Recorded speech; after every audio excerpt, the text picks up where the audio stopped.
Never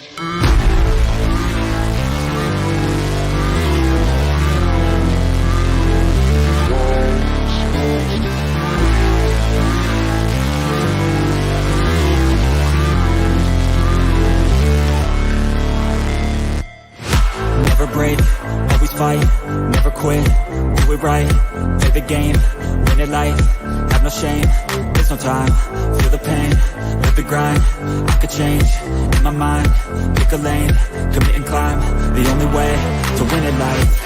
I never miss, that's fact, taking big swings, hand to the bat, put me in the ring, you'll go out in a bag, cause I sing what I mean and I bring it to the mad light. Ain't got time to kill, I got time to feel, I took the red pill, I know life's short so I wanna live real, but how's it supposed to feel?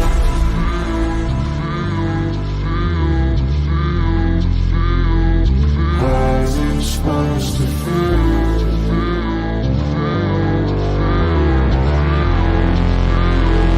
How's it supposed to feel?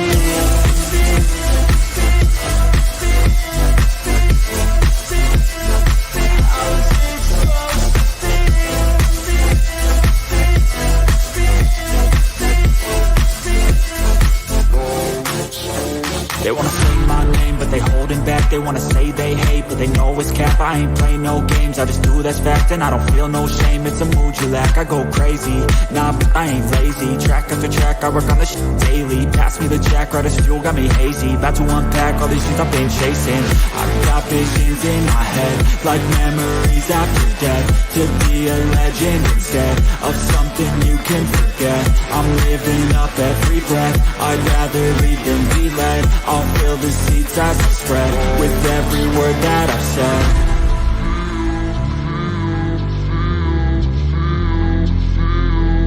How's it supposed to feel?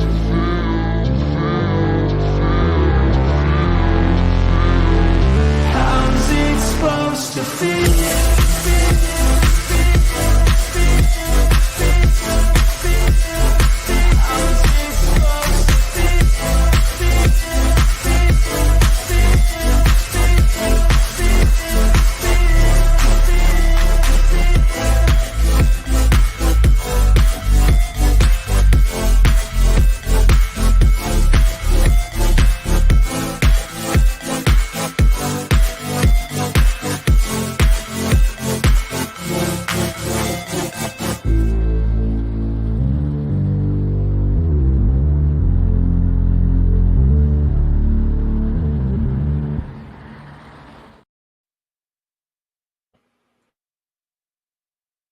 You're muted. Muted.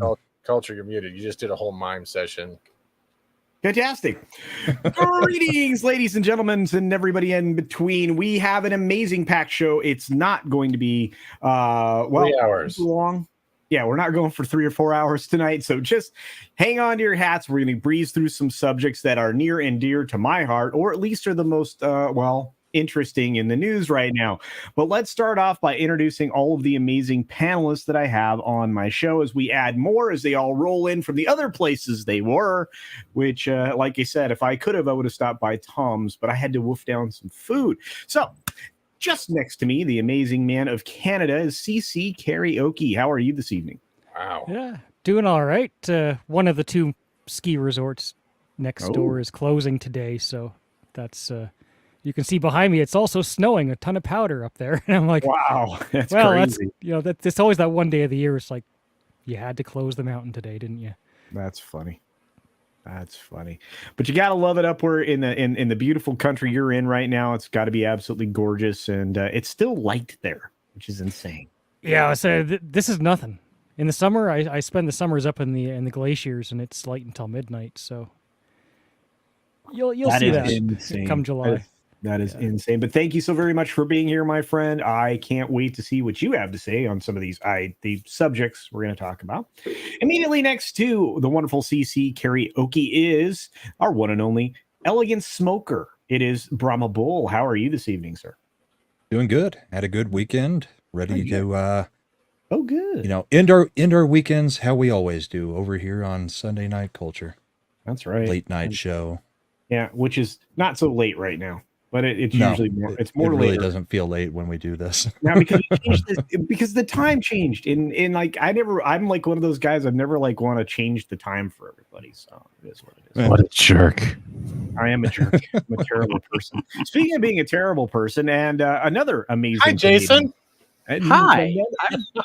See what I did there? See what I did there, Culture? I denied your joke. I was gonna say I was gonna say something nice about you being You're a full wonderful crap. Your Canadian. face is turning redder than Brahma's shirt. What are you talking about? You were my other wonderful Canadian You're on big here in this there, week. bro. Go get that Sherlock and Watson kit out. Let's go No, find no, some no, clues. no. Anyway, that voice, of course, with the meme to go along with it, is our good friend Fat Steven. How are you doing today? That's good. That is Bean Katan. You can find that in one of Pro's latest thumbnails. Bean Katan. Yeah, because I literally put Mr. Bean's head on Bo Katan. Oh, I could tell it was Bo Katan. Yeah, I'm doing pretty good. It's been a very eventful kind of day, kind of week. You know, it's always looking good. And you got those clips, right, Jason? Oh, I did. Yes. Fade in, fade out. Yes, I did. Thank you. You're welcome. Wonderful. Hold on. And that wonderful voice interacting with our good Canadian friend is the man who has more screens than anybody. It's Jason from Sci-Fi for Me TV. Wow, look at all that Brie Every time I say Larson. that- There's a lot of Brie Larson porn there. What is Master that? Control. There it is. Look at that. There it is. My Right bad, on. Dave. I watched Yeah. Poltergeist 2 today. Loved it. Oh, Yeah. Poltergeist 2? No, never mind. Only karaoke gets it. Ah, all right. Fair enough.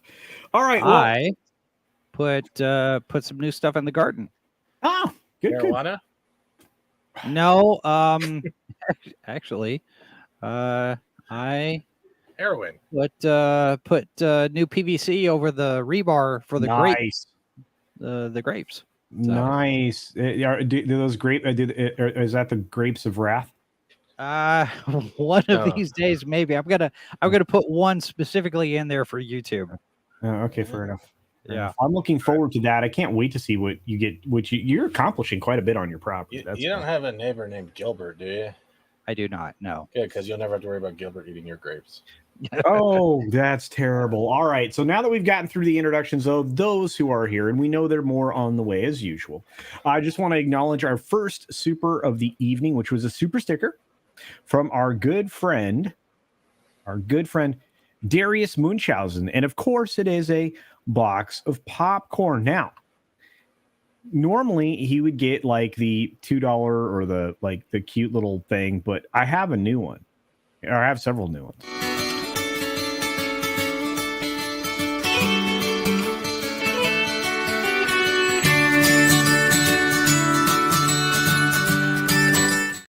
There you go. See? It's not Wilton tearing down your self-esteem. But anyway. And also, Darius Munchausen used a member chat to say, always bet on CC. Well, thank you for that. Speaking of betting, we're about a week away from Vegas, folks. A week away or so. Oof. Gonna be a Speaking good- of betting, we're only a day away from the Stanley Cup playoffs. Oh. Yeah.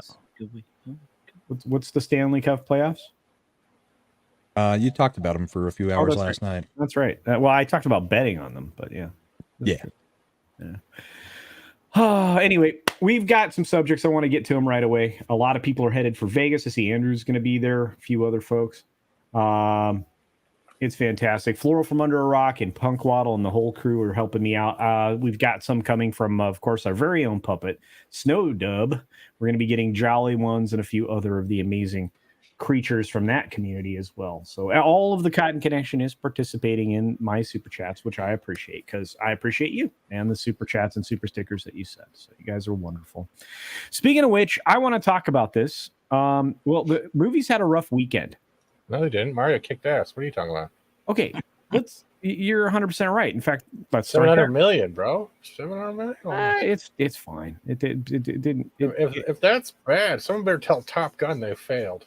Now, all I want to say is this: domestically, just this weekend, it's the best second weekend ever for an animated movie and Illumination. It's so even with all the hubbub that was going around about Frozen 2, right? This thing manages to have the best second weekend ever for an animated movie. Woo! Crazy. Nice. It's good. Oh, indeed. It's good that this one's going crazy. Oh, I 'Cause, love it. we need good entertainment, and this was good entertainment. and it was good family entertainment. So I'm excited to see where they go with these next. This was a big winner. I don't know, CC, have you had a chance to see the film, or is this just not your bag? Or I'm going to watch it. I just live 2 hours away from the theater, so I haven't. Oh, that's right. Made the trek yet. It's a trek in. I mean, I can watch it online, but then that's a whole other thing. Canada doesn't really have much in the way of data caps, so I don't actually have enough internet to watch it. Wow, that's crazy. Nuts. Oh, I sent you the link, right? And that was too Oh much? yeah, well, that's what I'm saying. I'm gonna have to either get Starlink or yell at TELUS to give me more data. Well, I mean, this is just a reflection of the Saturday evening box office. We don't know where this is actually truly going to be when we get there. But this says 87 million, right? Well, let's move forward to what it looks like globally right now. Well, this is something Steven just referred to. And Steven, this thing is 678 million. And we haven't even had Korea or the homeland we came from, Japan. And when that hits, ladies and gentlemen, Frozen's dead. Isn't that weird? It's glad to see the crown being taken away from Disney. I love that too, but this is something you could have foreseen. Yes. Okay. It is a franchise that has been around longer than most things we've seen, of course. And especially if it hasn't even entered into its home area. Hell yeah. Mario is beloved. You have to look at this. Mario Party, Mario Kart, Mario versus the Rabbids. And then you have Mario 3, which was, I think, NES's best game ever when it came to Mario. Then you have all the side projects, Mario Paint, anything you want to look at, Mario World Builder. It's amazing. Super Mario 64. Mario has such a great legacy that when Zelda, if and when it drops, will have the same impact, if not more. Oh, I think it'll have even more. And then the third one is supposedly based off the rumor mill is Zero Suit Samus. Yeah. And if they get the right girl to play that Samus bodysuit, my God, man, the world is over. Yeah, that's true. That might be that honestly might be the honestly might be the breaker right there. But are they going to do live action? Because no, they can't. They can't. Doesn't make sense if you're doing a universe to have some of them live and some of them animated. Well, Brown, you just nailed it on the head, right? Why the hell would you make it an NCU and switch it from Realverse to like, you know what I mean, like CGI back to Realverse? The only way you can actually apply that if they decide to go after the Captain N properties and make a dude get sucked into the game world, and then you actually build a team that way, and that means you can even get hints to Kid Icarus and etc. Mother Brain was in that as well, and if they go down that road, that you're pretty much crossing over Tron with the NCU at this point. Yeah. Well, the other thing they could do, because remember what they're doing with DC with the new stuff. What, failing? Because you've got Creature Commandos, which is going to be an animated feature, but they're casting voices, actors who could play those same characters in live action. So they're planning ahead for the crossover for these animated characters to appear in live action as well, played by the same performer. So they could do something like that, where you're as for this Nintendo universe, but those same characters could show up in an animated form played by the same actors. Right. And then go back and forth. And that way you could have that same shared space, but you could do both formats. Yeah, and you're 100% right. And speaking of being right, Arwen is 100% right. It's a generational moneymaker. Yeah, it spans multiple generations. There's one thing to add to that, Culture, and I hate cutting you off because I know how pristine your hair is. It's also a family-friendly film, and that's the number one reason why parents and the people are selling this crap. Four quadrant film. You don't have. Oh God! Why do you bring up the that quadrants? is- So Latinos That everywhere. is such an underserved market right now. It is. It is because And anybody that really taps into that is gonna do well regardless. Yep. It really does. It really does. It really does. Right now, you got other studios just doing this. Wait, hold on. There you That's go. what they're doing right now. Yeah. No. They're trying to look. Odin is going to have to eat pineapple pizza. That's going to happen. We have a great question here. We've got and then I have gift memberships I want to get to in a second. But Rebel Dragon says, CultureCasino, so Mario could make almost $1 billion before Japan and Korea? Yes, along with Poland. Yeah, I think it might actually hit $1 billion before it opens in Japan and South Korea. I think so. Did we find out a reason for why they staggered that? Yeah, it's because of a holiday. I think that's what called Golden Week, Fat Steven? Yeah, Golden Week. I think it's Golden Week or Golden Month, something like that. Yeah. So when that drops, honestly, this is the Top Gun of the video game universe right now, and I'm actually excited. It might not be the best story told, but they played it safe enough. And I'm sorry, almost $1 billion to play it safe. I would take that any day. Yeah, play it safe to $1 billion. Sounds good. Yeah, and look, like you said, I mean, I feel like Japan. I know that this is where I disagree with some of the other prognosticators, but I think that this film in Japan is gonna open to 100 million. It's gonna slaughter. Let's look at Japan and Korea in general. It's one of the highest known mobile gaming areas, and I'm not talking phone dingy little Candy Crush mofos. I'm not talking those guys. I'm talking the fact that these are people who walk around with a Nintendo Switch in their back pocket, maybe two. It's gonna nail it. It's their home country. If you factor them in, you're already looking at $1 billion almost, probably, by the time it's all said and done. And after this, you got to look at the sales. Like I said on VRs earlier, is you got to look at the sales for the Switch after this movie drops. Oh yeah, too, because you're going to see the interlink, man. Yeah. Well, not only that, but right now you've got Mario games on sale. They're running specials. Yeah, and packs for cosmetics. Yeah. I mean, they're doing all sorts of marketing times with this. They're making books available. They're doing the Switch specials. I was like, DC and Marvel need to learn from this. Yeah. You know, that marketing synergy where if you got a movie, let's put some comic books in the movie theater, and they still haven't done that. But they could have done that though, Jays. That's a great point. You know, when we had a Marvel film come out or a DC film come out, you know what could have done with every purchase ticket? You get a free comic book, and then you could have upscaled the comic book sales by like confusing them with the theater sales. But no, I gotta tell you to read these 3 issues with fucking Cal Arts on it and say, hey, hope you like the coloring book.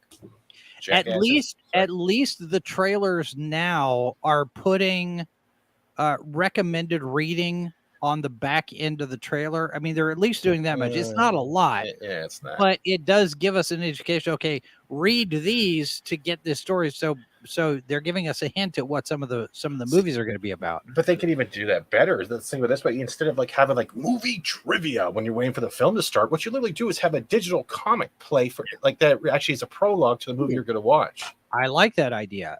Yeah, it's right there. The guy, they have no genius when it comes to this.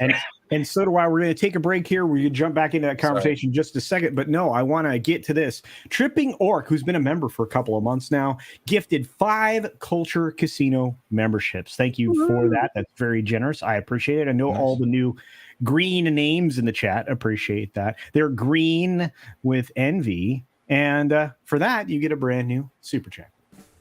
Words cannot express the gratitude that comes from culture towards you on this day. Or they can, but, you know, it's one of those things you say. Thanks. See, there you go. Thank you very much. We also had another super chat come in from Camo Bot Killer saying Mario was a great entertaining movie. Story was okay. Oh my God. There's the other thing. Like, honestly, if you guys are going to go back to theater and watch it, don't watch it for the story. What you do is bring a checklist and see how many Easter eggs you can find out. Because one of the rumor leaks that were brought up before is that we're also probably getting the Koopa Kids movie, but we're also going to be getting hopefully a Punch Out movie. But the name of the pizzeria where Mario is Punch Out Pizzeria. If you actually look at the background, it has all the screenshots from the original NES book and the end of stuff. So let's just say that little Mac or Louie walks in. Mario's going to be the rep for whatever the hell that movie's going to be for Punch Out. Well, Pro has suggested that the Zelda movie's already in development. It is. And you've got this movie coming out, 2-3 weeks in Japan, and then in 1 month you have Tears of the Kingdom coming out. Yeah, you're gonna wonder, are they gonna announce a Zelda movie pretty soon after that? Man. I'm wondering. Remember that guy that got fired not too long ago from GameStop? Literally, Nintendo got this kid fired because he took a picture of the special edition of the new Switch coming out, right? The Zelda Switch, the Zelda Switch. So I'm wondering if there's some other thing enveloped in that, which will show like we have something else coming on the horizon.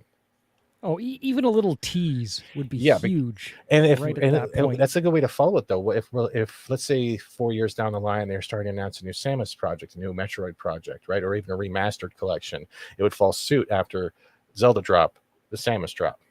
And the Koopa Kids could be the next minions for the NCU. I'm a dork. Yeah. I'm a huge dork. I'm Oh, so yeah, sorry. it totally could. There's a Well, lot of and if potential in that. they coordinate it well enough, Yeah. the game release stuff could coincide with the movie release stuff within a certain time window, and you get a double punch. That Well, that also could include access codes or DLC codes with your purchase tickets for the games. Yep. Exactly. And this New is Amigos. This is an opportunity to do the thing that Disney used to do called synergy, where everything kind of works with each other. Disney stopped doing that. Nintendo, Universal combo, they're going to lean into this. And you're right. I mean, starting off with the concept that the Switch now is going to sell more units. You're going to have a Zelda Switch that you just mentioned that kid got fired for. You're going to have more and more of these things happen. It's a big deal, you know. And again, with this film going to this thing is not done. It's not done. May I answer Tina Guzman's question quickly? Yeah, sure. Honestly, if you really want to switch, I don't know what the reviews are for the OLED screen one, but pick up one of the combos that either have like Mario Party or the Mario Kart. You're still gonna have to pay the monthly or yearly subscription to play online. But if you're not doing it for that and just want to play games on your Switch, grab it. It is a good mobile device. I wouldn't recommend the Logitech cloud gaming as much as just getting a Steam Deck, but if you're doing it solely for Nintendo, Switch is where it's at. And get the warranty, because the stupid Joy-Con drift issue is ridiculous. And it still happens. I thought they had that licked. You don't, but you don't even need the Joy-Cons though. What you do is just find a very good, recommended and rated Bluetooth controller. PlayStation will work, and mostly any of them will work, and you're set. I'm a motorboat. All right, let me grab a couple of the other one, but I have to play a clip for this one. So let's play one of the Wilton clips because those are fun. No, they aren't. Wow, see why I only did $2. Huh.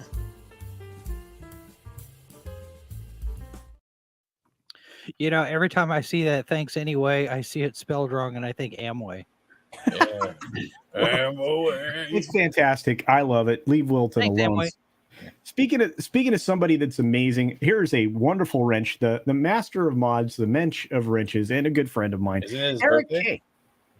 Gifting 5 Culture Casino memberships. Thank you, Eric K. That's very generous. Isn't it his birthday today too? I don't know. That's what they're saying in the chat. Supposedly it's his birthday. Oh yeah, I Happy wished him happy birthday. birthday, didn't I? Yeah. You just said I don't know, and now you remembered you wished him. When you get to be my age, you don't know. Alzheimer Casino. If you would like to remember things, check out our Stickit store, where we have Stickits for days. Yeah, I do. I should have a bunch of posties up, but no, yeah. Stick it with me. Eric, I hope is having an incredible birthday. He's. I can't wait to see him. I get to see him a week from, soon. Hope you remember his name. Tuesday. I hate you, Stephen. But thank you for your generosity, Eric. God, why do I do this to myself? I don't know. I can do it when you're muted next time. Fine. Wow, it's generous. I don't really get that kind of money, but glad you do. So thanks. Oh, there you go. Thank you for that. And Floral's doing a great job with those as well. Let's see. We got, I think, Tripping Orc said, a great panel tonight. Easy for me to say. Yes. Thank you for that. Thank you. And Camobot Killer for another $2 says, I'm going to see it 3 more times looking for Easter eggs. There's a lot buried there. Oh, buddy, there is, man. Like, especially looking for the Easter eggs in Brooklyn before he goes to Mario World, because that place is littered. It's crazy, right? And like, I mean, I know I didn't catch it. I know I didn't catch everything. 85, I think, is the count that I saw. There might be more. The Punch-Out ones were crazy because I started going through old Nintendo covers and trying to find I was just like, wow, I'm back in the WandaVision days. Yeah. It was good. I really enjoyed that. And but no, this is a lot of fun, and because of that, you get a little clip. We're gonna give you one of the amusing ones. Here about this. Cool. Well, $2. You must be super generous for a Dutch person. What, we'll have a coupon day or something. See, there you go. And let's see. My buddy Real Wade sends a member chat saying, hey, CC, thanks for the help. I hope I get to 300. You will, my friend. If you haven't checked out Real Wade Nation Gaming, you can check that out along with everything that he does on his gaming channels. And he's on multiple. So check him out. I got a share for you. Oh, 2 seconds. We got one last one. A super sticker from Darius Munchausen. Popcorn. Which I'm going to say, no, it's a piece of cake. It's a birthday cake for Eric K's birthday. I like cake. Yeah, and I'm going to do this.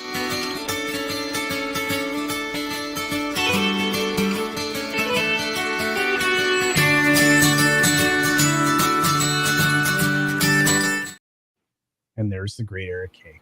So, but yeah, so here we are. We got through a bunch of those things. Let's jump on that share that you have, Steven. You ready? Yeah, go for it. All right. There you go. Oh, wow. Wow. Wow. It's even in the pizzeria commercial as well. You can actually see it from when they were doing like the pizza That trailer. is so great. Because there's little Max gloves and his shorts right behind their heads hanging up and all that stuff. But yeah, their pizzeria is called Punch Out Pizzeria. Yep, they got Sandman, Glass Joe.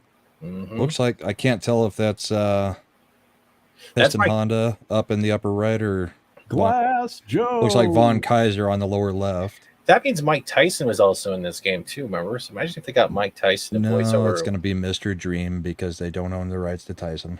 No, they could ask Tyson though. We could ask him to voice him. Yeah. That'd be funny though. It's like a Mike Tyson Mysteries and crossed over with Mario. Yeah. Well, hey, we're gonna get Arwen in on this panel in a Sunday or two. So guys, keep an eye out. She'll be joining us there. I do have a quick question. Yeah, something that I haven't seen anybody talk about yet about this movie. Do you think Sega and whoever produced the Sonic movie, I can't remember who did it, do you think they feel like they may have messed up by making it live action instead of going animated and doing something like this? I think I think that they did what they did the way they did it so that they could bring him into their world. But they you can always move back to a non-live action film. Yeah, you can. At the same time, though, Sonic is still CGI'd, right? So he can still enter the game world, right? His world was not real life where he came from, right? So he still has the possibility the game world and the real world are two separate entities. Well, they got to win with Jim Carrey too, right? Yeah. That would be messed up, though. Jim Carrey was in Robotnik form, though. That'd be funny to watch. It'd be funny. It would be. But I'm really stoked for this universe concept that we've all been, kind of talking about.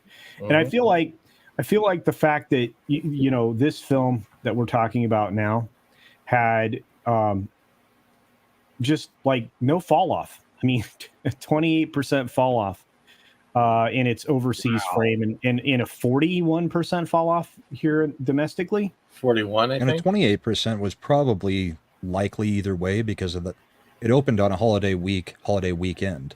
Yeah. So yeah, you're going to have some fall off because there's people are actually working the following week. So yeah, that's measured against a 5-day weekend. Yeah. Yeah, but it's still incredibly impressive. I'm sorry. It should blow everybody's mind. Yeah. And I'm looking at these and then I look at the sadness that is Dungeons and Dragons. Oh, we don't watch that. Yeah. I mean, it wasn't going to land with the audience. People are still irritated with Wizards of the Coast. And which is a shame because it's a fun movie. Oh, stop it. It's not a great movie, but it's fun. I was entertained. I could turn it off. I could sit there and I could just watch it and enjoy it for what it was and not have to think. And it did what it was supposed to do. Well, TZ Burton asked a great question here. Why do you think this movie is doing so well? Because it's not tainted by Western politics. Yep. That's pretty obvious. Yeah. Because Nintendo sit there and said, Mario is hero, not Peaches. Fix the script.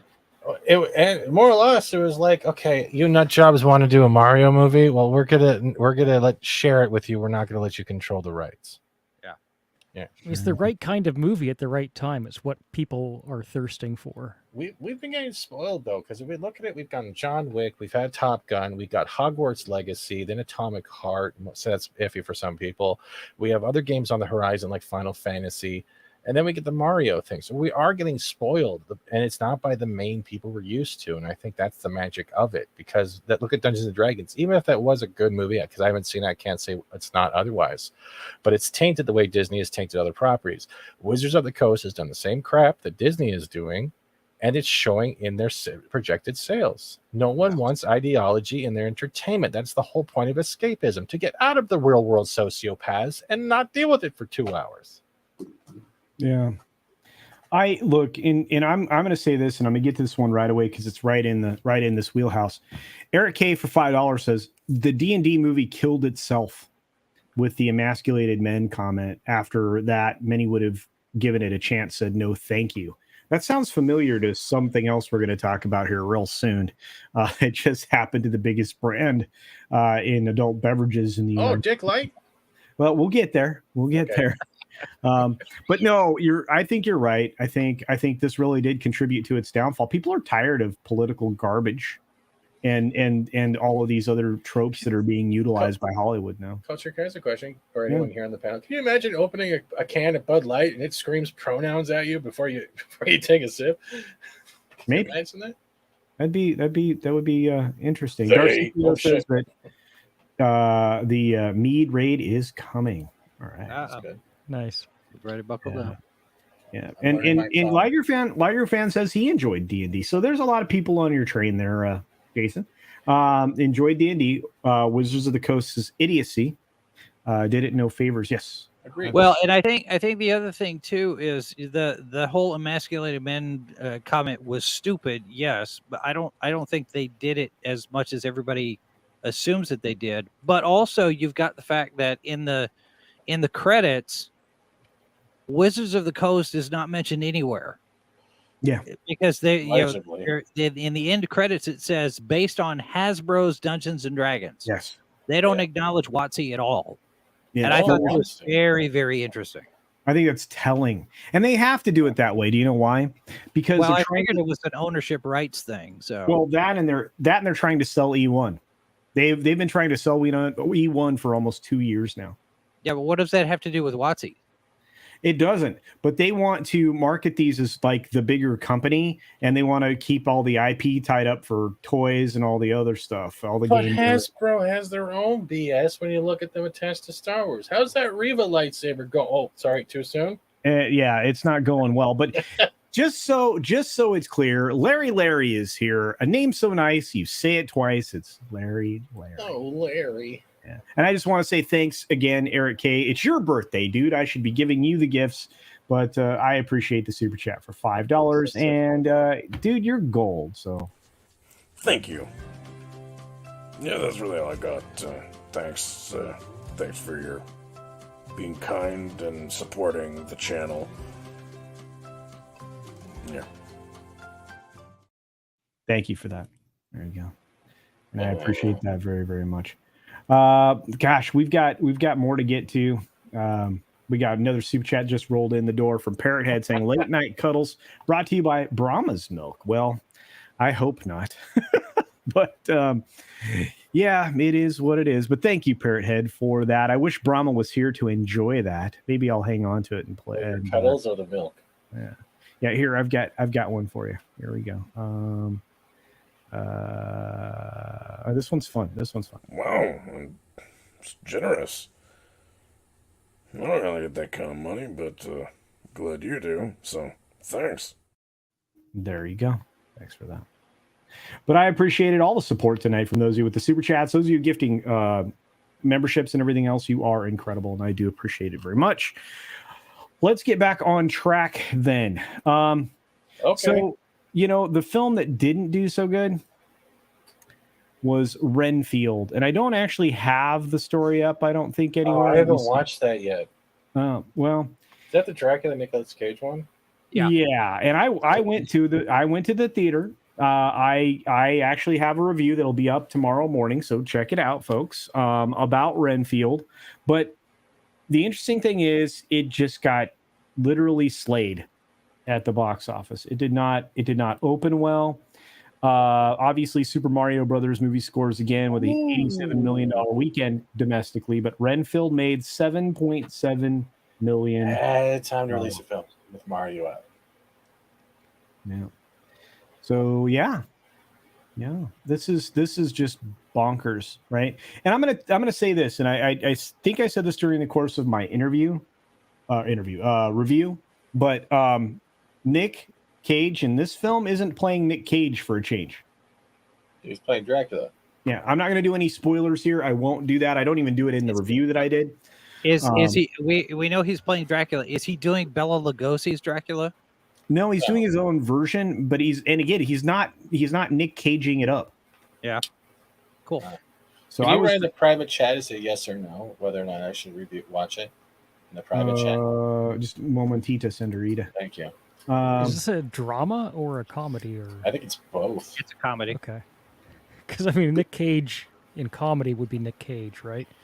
Yeah. Well, the box office numbers are dramatic while the movie is comedic. I think that's what it is.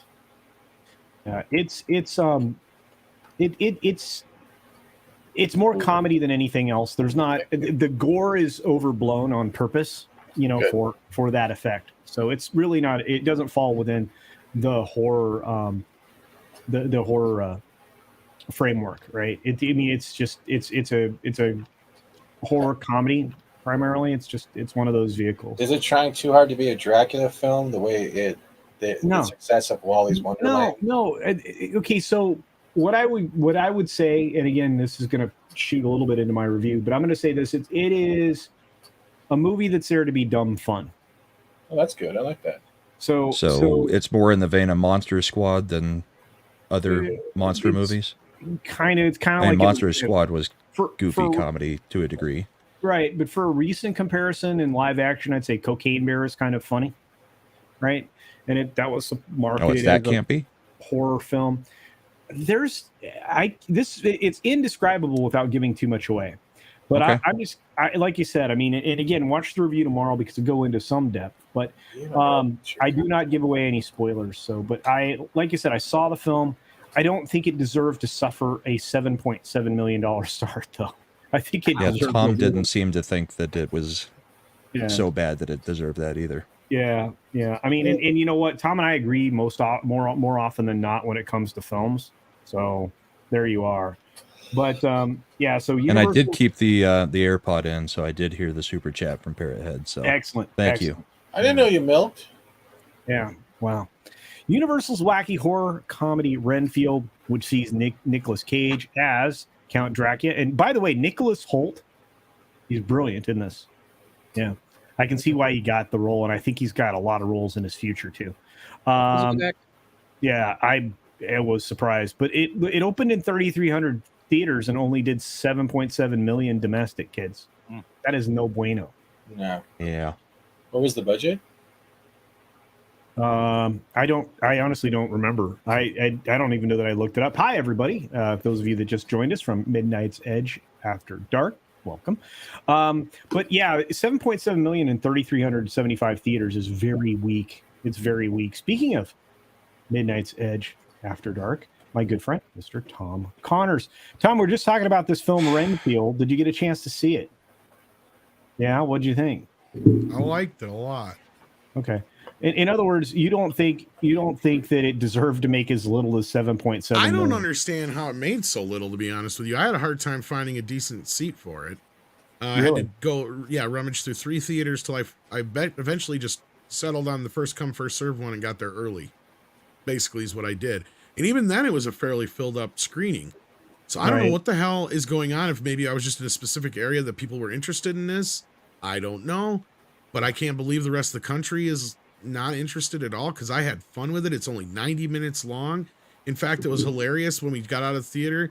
There's this guy goes, man, I wish I'd have known that was R-rated going into it. I looked over and here he's got this kid. He goes, yeah, I brought my 9-year-old son or whatever it was with me. I'm like, yeah, the kid looked like he was having a great time though. He said he's loved it. He's like, well, I'm like, it's not that bad compared to some of the shit that's out there, I guess. But I was sitting here thinking, though, since then, I wonder if they would have done better had they cut it down to PG-13. Because really, outside of the blood and gore, there's really nothing in this movie that constitutes it being rated R.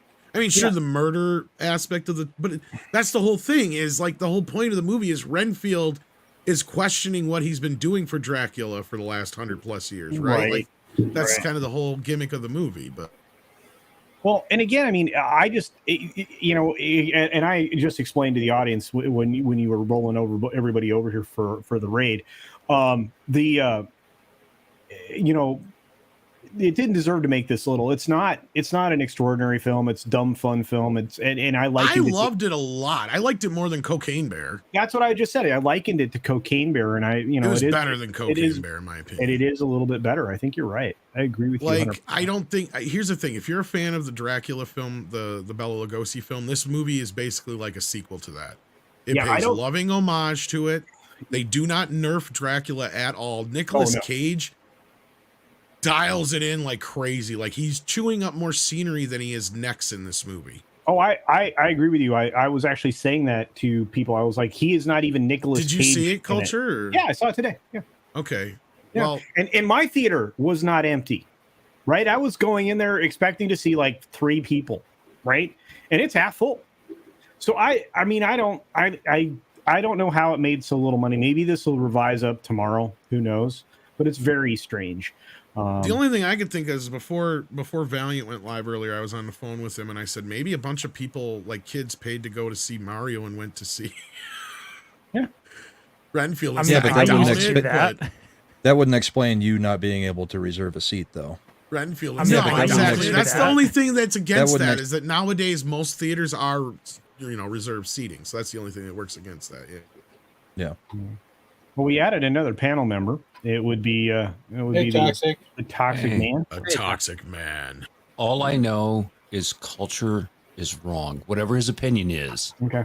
Oh, we know that already. Right. Yeah, he's never right. All right. Good. Yeah. We put that on the billboard for tomorrow morning. It's all bologna sausage. Yeah, he is the next Filoni. Well, I just liked that it wasn't 9. It was 90 minutes long. It wasn't 2.5 hours. It wasn't building up to some sequel. Yeah. 86. Oh, man. There's no fucking woke shit in it really at all. No, there really. I mean, even Aquafina managed not to be. She managed not to even be that much of a pain in the ass in the movie, to be honest with you. Because I kind of wanted to see this. There was only one part I had a problem with, but I was like, okay, they could have done it another way, but it would have drugged the movie out that much more. So I'm like, I'll let it slide for time wise. D&D was great, 90 minutes. Yep. This movie, 90 minutes. Maybe we ought to not be in theaters for 3 or 4 hours, unless it's an epic film. Are you serious? 86 million was the budget? Yep. Damn. For Renfield, I heard 65. The numbers is reporting 86.2 million for the budget. Is that including marketing? I heard 65. Marketing? Because that's the other thing some people were saying is they didn't even know the movie was out. Some people didn't even know what it was about. Hey, White Chopping. So I'm curious if the marketing they fucked up on or what. Yeah. Well, it could be. I mean, this is listed as production budget, so it doesn't say anything about what they spent on marketing. But granted, I don't watch a lot of TV, but I didn't see anything outside of us going and looking at the trailer. Do you guys see any like commercials like on YouTube or like things that pop up, like say on Bounty in the Comics or like sites like that, like Kotaku? Like, did you see any type of promotional stuff? Twitter, anything? I didn't know it existed until you mentioned it. I saw some stuff on Twitter, but it's only because I'm following a bunch of media sites that have been talking about it. You sound herniated when you say that. I can tease that Andre loved it. You did? Okay.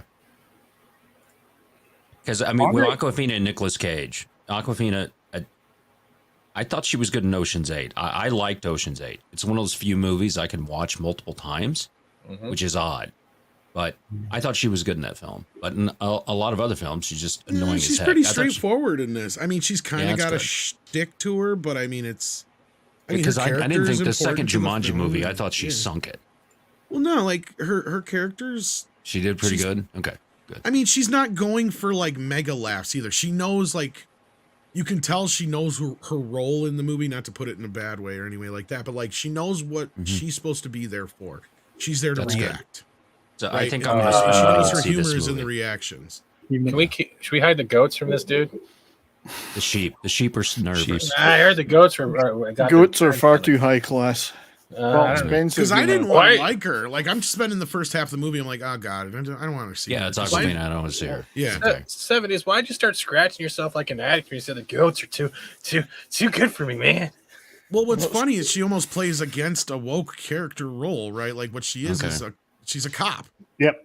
and pretty and she's a hardcore. good cop. Yeah. Like that's the whole thing. It's like she's like calling out her entire. She's like, "All y'all fuckers are paid off and shit." Like, you know, and her dad was a cop, and her sister's in the FBI and shit like that. And you know, like she just wants to do a good doesn't job. matter what color or gender she is. Exactly, She just plays yeah. a good character. Oh my God. 90-minute film with people who don't virtue signal. Holy shit. Can I say this? This is the really interesting thing. That accent everybody complained about, gone. Yeah, really? no, she's got a little bit of a city kind of. Yeah, accent. Are you serious? Yeah, yeah. There was none of that. But let me get to a couple of super chats. We're going to dive right back into this because I'm fascinated by how little Renfield made, and I need excuses why. I need more on that. But Jason Sandberg, the great comic creator, the guy that is a one-man show, he has a book out right now on Indiegogo. He sends a $2 super chat. Says, y'all have a great week. You too, my friend. He says Jupiter is at $2,649. Nice. Don't you mean 47? You know, it's 47 because he just gave you 2. Oh, that's right. He just lost money. Yeah. Anyway. Oh, Jason. Anyway, Jason, I appreciate that very much. I'm gonna give you a nice super chat. How about that? Your kindness knows no bounds. Except for whatever $sign you chose to stop at.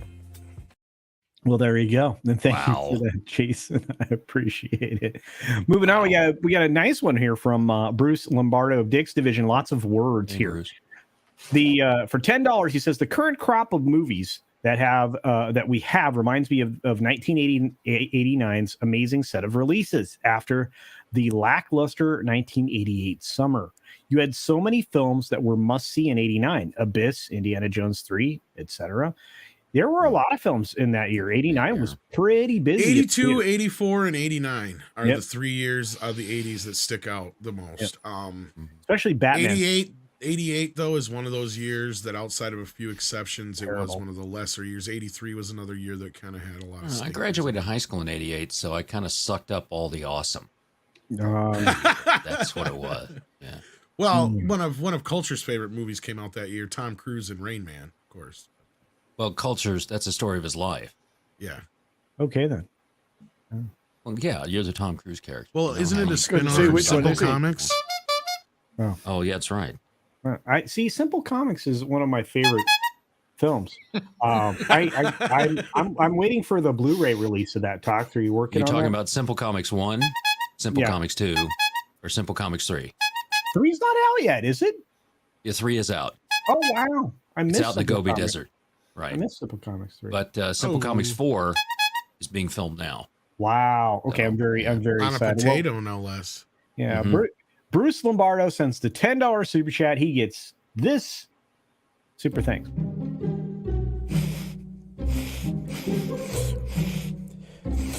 Oh, man, that's some sweet cheddar. Guys.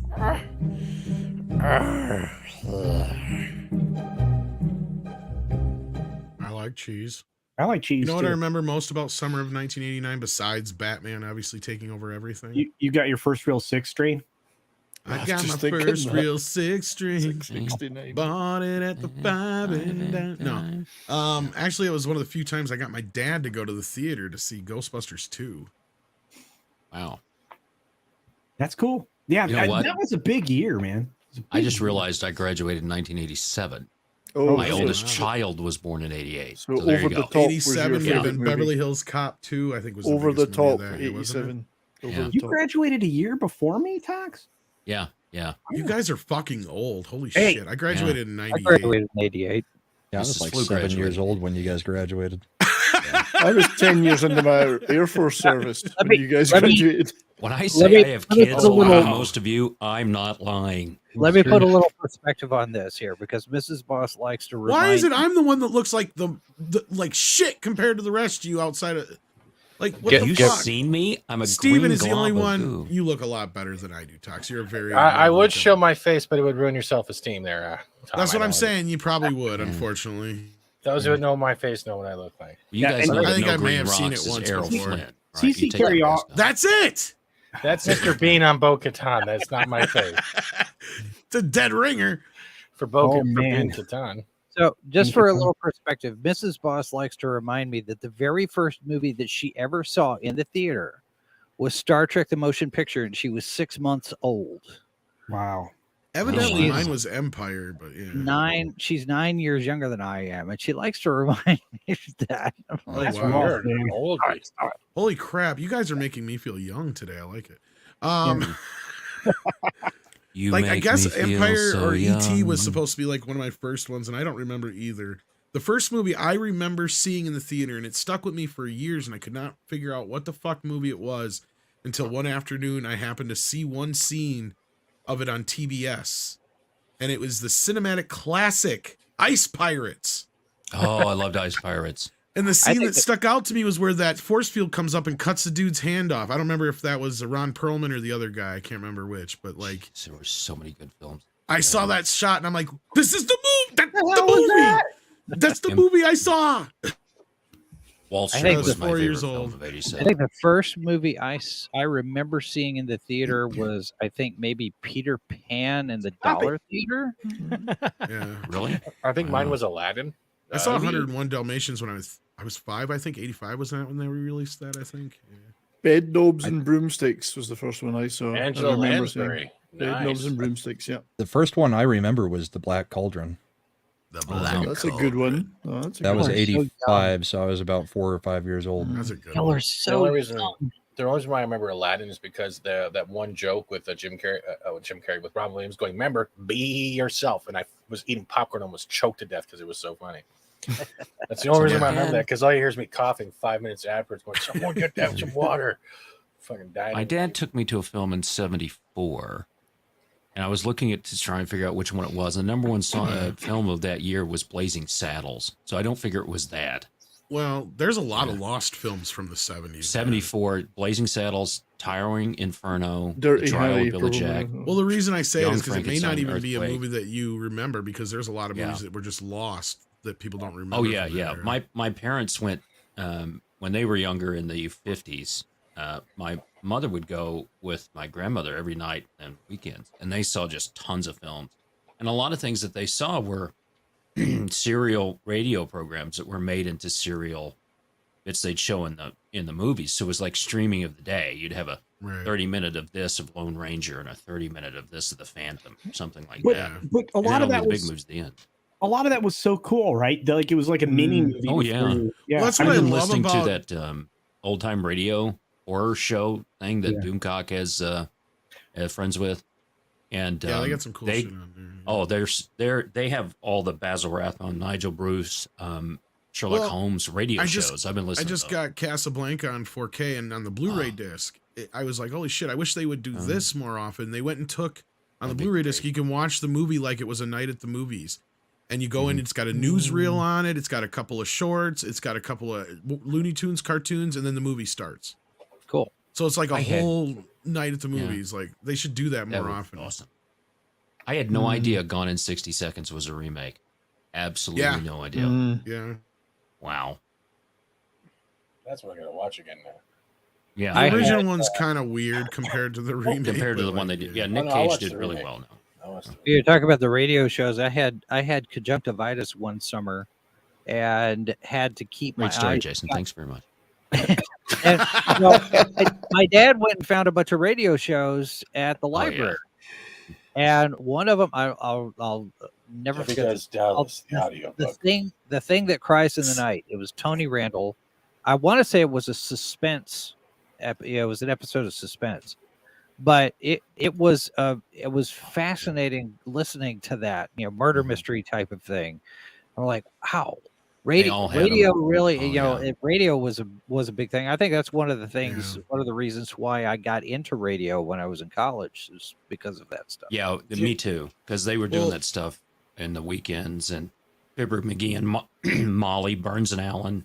Culture all and I've those been great wanting shows. to do basically the Odd working Couple is on it. like a radio play eventually. Yeah, Here and we'll some get it other done. things, yeah. We'll get it done. Do y'all I'm remember looking when you forward to put that. your radio on a certain frequency, you would pick up the cable TV, be able to listen to it like a radio show? You do one channel. Well, they actually had that before stereo TV was a thing. Like I think it was MTV and HBO in certain cities and bigger cities. You could turn in your stereo to a channel that actually played the audio through in stereo. I was listening to Simpsons on the radio. It was literally just channel 3 I was hearing on my radio. It was really weird. Well, and that's probably just because they actually do. Well, this I remember from broadcasting school. The audio that's for a signal in the television is FM. It's the same thing. It's just same thing. It's like right at the end of the wheel, like right near the left hand side, not the lower numbers. And if you were lucky, you could look it up. Well, it's supposed to be in the parts of the bands that aren't public, but yeah. All right. Well, we need to get back to some of these supers because I'm getting behind, and you guys are you're burying time. Thank you. You guys are. We could talk. We about like to do it on purpose because you just do it to everybody else all the time. Yeah, you said I hated me, so it's all good. I'm picking on you. What do you got for supers here? I got one from Matt G. Matt G. For $5 says this community is largely ignoring the upcoming Evil Dead film, which should be a big deal. Anyone have any inside info? Good, bad, woke, LOL. Well, it looks a little bit woke to me. The trailer was a little rough. I've now seen the trailer 4 times in theaters in the last month. I want it to be good, but I don't know. It's entertaining in a way. Tom, any inside? Jason, anybody? All I know is that it started as an HBO Max deal or something like that. So it was originally meant to be a streaming movie, and then they bumped it up to theatrical. Which means they have faith in it. I know a lot of the audience was pissed at the way that Ash versus Evil Dead ended up. Yeah. So I'm curious how much. I haven't seen a lot of interest in it. Right. But then again, horror is a fickle, weird kind of thing. Like that's where I don't understand how. Well, I don't know if you're not paying her enough. There hasn't been a whole lot of buzz about this one yet. I don't. That's what I mean. Because usually people will show up for stuff like this without any buzz, but like Renfield kind of makes me scratch my head because I don't know if they just didn't advertise it right to the community because this should have brought in the horror community. Usually the horror community will show up for certain. Maybe they're just tired of it, and it could be people don't have money. I mean, there's a literal deep recession going on right now. Yeah, and people that were paid not to work are no longer being paid not to work. Yep. So yeah. It's one thing to spend the money to take your whole family out to see something like Mario. It's another to see a, mid-level comedy like Renfield or, it's I'm not expecting this thing to be a blockbuster necessarily here, but I mean, if the I'm horror company, I'm sorry, Tom. I'm just saying, if I've got to spend $60 for the wife and I to go and get popcorn and all that stuff to see a film, I can't do that 2 weekends in a row. No, that's fair, but the horror community is kind of a different community. They're not necessarily. They would not have seen community. Mario, right? Right, and that's my point. And they usually show up for things like Renfield. Like, look at how well, even though Cocaine Bear and Megan did with what minimal, push they needed. Do you think it was the Nick Cage and the Aquafina thing? I mean, I think Nick Cage should have been a drawing factor. That's the thing that's weird. Should have been. What about the guy that played Renfield? He doesn't seem to have any problems with him. Like, I don't understand. It was good. Yeah, I'm watching this Evil Dead, the Red Band trailer right now. It's like my first time actually watching it, and right away I'm turned off by it because it seems like it's not woke, but they tried to reverse everything being the female cast. That's cool if you nail it, if maybe it'll be delivery in the movie, but this looks like I'm not interested in this. It doesn't feel very Evil Dead. It just feels like that's where another horror flick. And hey, guess what? We'll throw in a yellow chainsaw and do this weird kind of image. No, this is not. And Campbell's not in it, right? It's not even about Campbell at this point. You can still do Evil Dead. Yeah. This isn't even Evil Dead. It does, I guess, have connect here. All I do know about this is it does supposedly have connections to the original film. Yeah, it has the Necronomicon in the records. Well, no, not just that, but I guess the characters that are in this movie all are related to characters from the original film somehow. So that's another way they get around that, is that these characters have daughters, right? Yeah, all of them. Yeah. Well, I just want to. Yeah, I love this. As a horror fan, I just want to say this. I went to Mario, and I love horror films. And again, I went and saw Renfield today, and I don't believe it deserved to make only $7.7 million. I know, it's boggling my fucking brain. I don't get it. It might pick up. But look, there's no oxygen right now. I mean, Mario made $80 million domestically this weekend, and John Wick is still in the top 5, and and D&D is trying to keep its head above water, and it just Is it don't broke know. even yet? No, God no. I agree with Fat Elvis. I think Evil Dead kind of died with Ash versus Evil Dead. I don't think they. Yeah, that's what I was saying. Yeah. Yeah, it's done. And I mean, people didn't flock to the original remake, but then they found afterwards on video that it wasn't nearly as bad as they were thinking, or not exactly a remake per se. Yeah. But this, I'm not so sure they're going to give it a They chance. didn't do any shots. Remember the classic shots we should get where you have like the evil forest doing the fast way through the forest, right? And you would have that first person view. That's the There's thing. none This of that in trailer, there. They don't do any of that. This trailer didn't feel like an Evil Dead movie. It felt No. like some modern. It did Felt feel like the apartment with a chainsaw. Yeah. It didn't feel the same. You know what? That's maybe why it hit me wrong, because it didn't feel the same as Evil Dead. It didn't feel the same, and I don't know. I mean, there's always that little bit of comedy in it. None of it. And it just there wasn't any. I mean, because you have to let the audience off the hook every once in a while with like a little bit of a chuckle, because otherwise, Well, there's a style that the Evil Dead had, and it's all Sam Raimi. Yeah, I that's know. it. There's nothing in it. Like I've seen more Evil Dead. I'm playing The Quarry right now, and there's more Raimi in that than in that trailer. Well, and here's the thing. Why Chapel saying that? You're seeing a lot of horror in video games right Quarry has Raimi in there. It has, what is his brother? The guy who played Jockster. Ted. Yeah, Ted's in The Quarry. They actually mocap. Well, the thing with Raimi is it's in his direction and the cinematography of the way he shoots the Evil Dead. Yeah. He is the way he gives us through the eyes of Ash. It's a character that allows us to have fun with this horrific shit that's going on. Like, and the thing is I think what I'm getting out of this trailer, at least the vibe I'm getting, is that there is no fun, right? Like you guys are saying, is there's no safety net here. There's no Ash. There's no Sam Raimi behind the camera to kind of make us feel a little safe, that we know we're going to be able to laugh through some of this shit. And that's what I loved about Renfield, right? Was it is just chock full of fucking gore and limbs flying and blood and guts, literally. But at the same time, it allows you to laugh at this shit. Like, I was laughing so hard by the second or third time that Renfield had to fucking, get involved and started, destroying people, literally. Like, he makes a dude fucking explode at some point. Like, See, that's what I love about The Quarry. The Quarry, right, dude? They turn to werewolves, right? So right when they're about to turn, their whole human outer shell of skin just goes splat against the walls, and then you see the werewolf, right? And it's gruesome.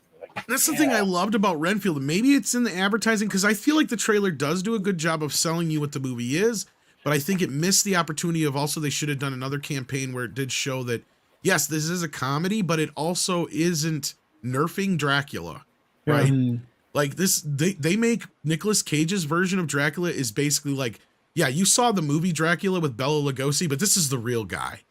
Right, like this is what that's based on, right?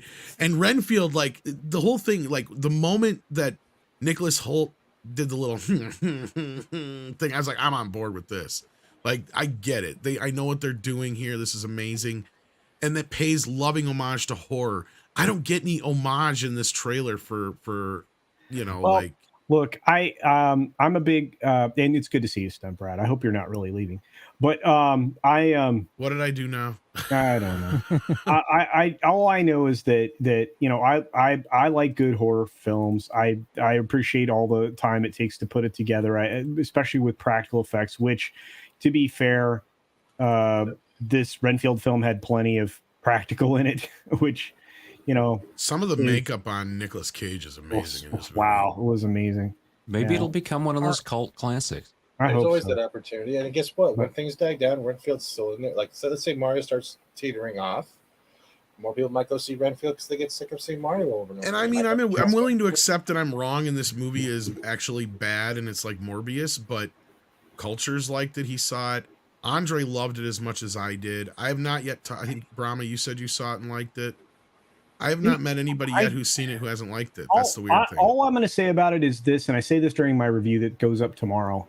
You could have waited for streaming for it, Anyway, I need to move on. This has been an amazing conversation, but we got a bunch of these. We're stacking these supers, guys. Just let me say thanks to Matt G here. Matt G sends us some nickels, so we're going to say this. You get to give money to a organization that sends food to children in other countries. You could have given $3 to a bum on the street. But instead, you decided to give $3 to the guy that looks like a bum. Thank you for your generosity. I mean, maybe if you wouldn't have made 30-second videos to go with every single super chat, we wouldn't have this. Hey, well, how about this? Yeah, that's about 90 minutes right there. Digital Remnants shoots a super, 5 Culture Casino memberships out into the world. More names are turning green, courtesy of the very generous Digital Remnant. I appreciate that. Apparently, you guys are tired of my clips. We got Pinochet's helicopter tours for $5 saying Terminalist equals pretty much right-wing revenge prawn. Wow. Mario is steamrolling. Maverick was loved. Hollywood is petty. You foresee him taking revenge. It will only be upon themselves, Pinochet. I mean, what do you guys think, real quick? How are they going to take revenge on a brand that was built in Japan? What are they going to do? Like, just take all the gold coins? Oh, sorry, Mario. Your princess is in another fucking country. No, they're not going to do that. Well, I think one of the things that they're going to do, they're going to look at it and they're going to figure out how they can replicate it, and they're not going to understand what politics? the formula was that made it work. No politics that were a mockery to the other side of the world. Maybe they're that's not going to learn that lesson. Of course not. It's gonna. All the Igers of the world must fall before things change with a pendulum swing. Look at Budweiser. They lost $4 billion, and you know they what? don't care. I am desperately trying to get to that story, and we'll get there in just a moment. I hear the new cans come with a free hot dog straw. Is that true? I've seen that picture. Yeah, but I want to say thanks to Pinochet's helicopter tours. I like I said, I just don't see how they would do it. But anyway, I do appreciate that, and we're gonna do this one. Wow, it's generous. I don't really get that kind of money, but glad you do. So thanks. Thank you very much. And of course, we're moving on to Alex M for 10 pounds sterling. This is real money. Thank you, Alex. He says, really odd. The Fellowship always seem to see Marvel films in empty rooms, but can't get a ticket for a flop. Are you all stuck in the inverted dimension? That's interesting. You know what, Alex? I'm going to tell you this. The theater I was in for Renfield was half full. I don't know how. I don't know how this film didn't make more money. When did you see it? Huh? When did you see it? Today? Today, yeah. Today. Okay.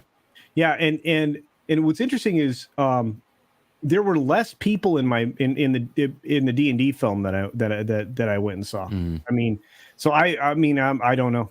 I don't know. There were 4 people in the theater when I went to go see John Wick, and one of them fell asleep. Sorry, that was you. That was you. That was Thursday at 4:20. Yeah, we do tend to see movies at a different time than most people because we're here in the evening doing the streams, talking about it. So we go see early matinee type films. So, yeah, I'm wondering if I went to go see Renfield on Thursday, if there'd have been like one person in the theater with me. I watch them online. I don't go to theaters. I hate people. Yeah. Yes. Well, I know this. I just want to say thank you to Alex for contributing. In fact, thank you. Yeah, that's really all I got. Thanks for your being kind and supporting the channel. Yeah. Thank you very much, Alex. I appreciate it. Southern Bell for $2 says, "Why do you limit your quadrants to one plane?" Well, I get a headache when I'm looking at 3D. I don't know. But I do only look at things from the financial perspective when they're in the box office frame, so that's probably why. But thank you for that, dear. I appreciate it. And you're gonna get this one.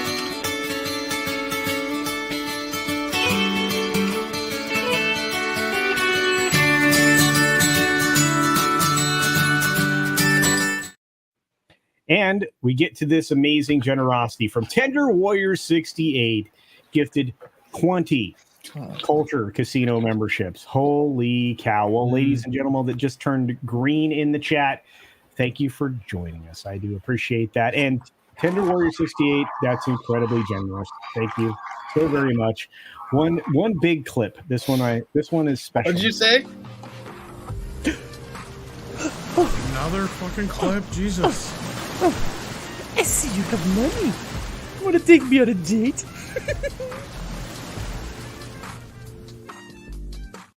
Hey, Tom, how was that date? I plead the fifth. Yeah. It was utterly insane. Oh boy. So I mean, we talked a little bit about the horror fans. Is there anything to having the Pope's Exorcist come out same time as Renfield? I don't know. I wonder. It made 2 million more if you're splitting the audience of horror films. That's a possibility.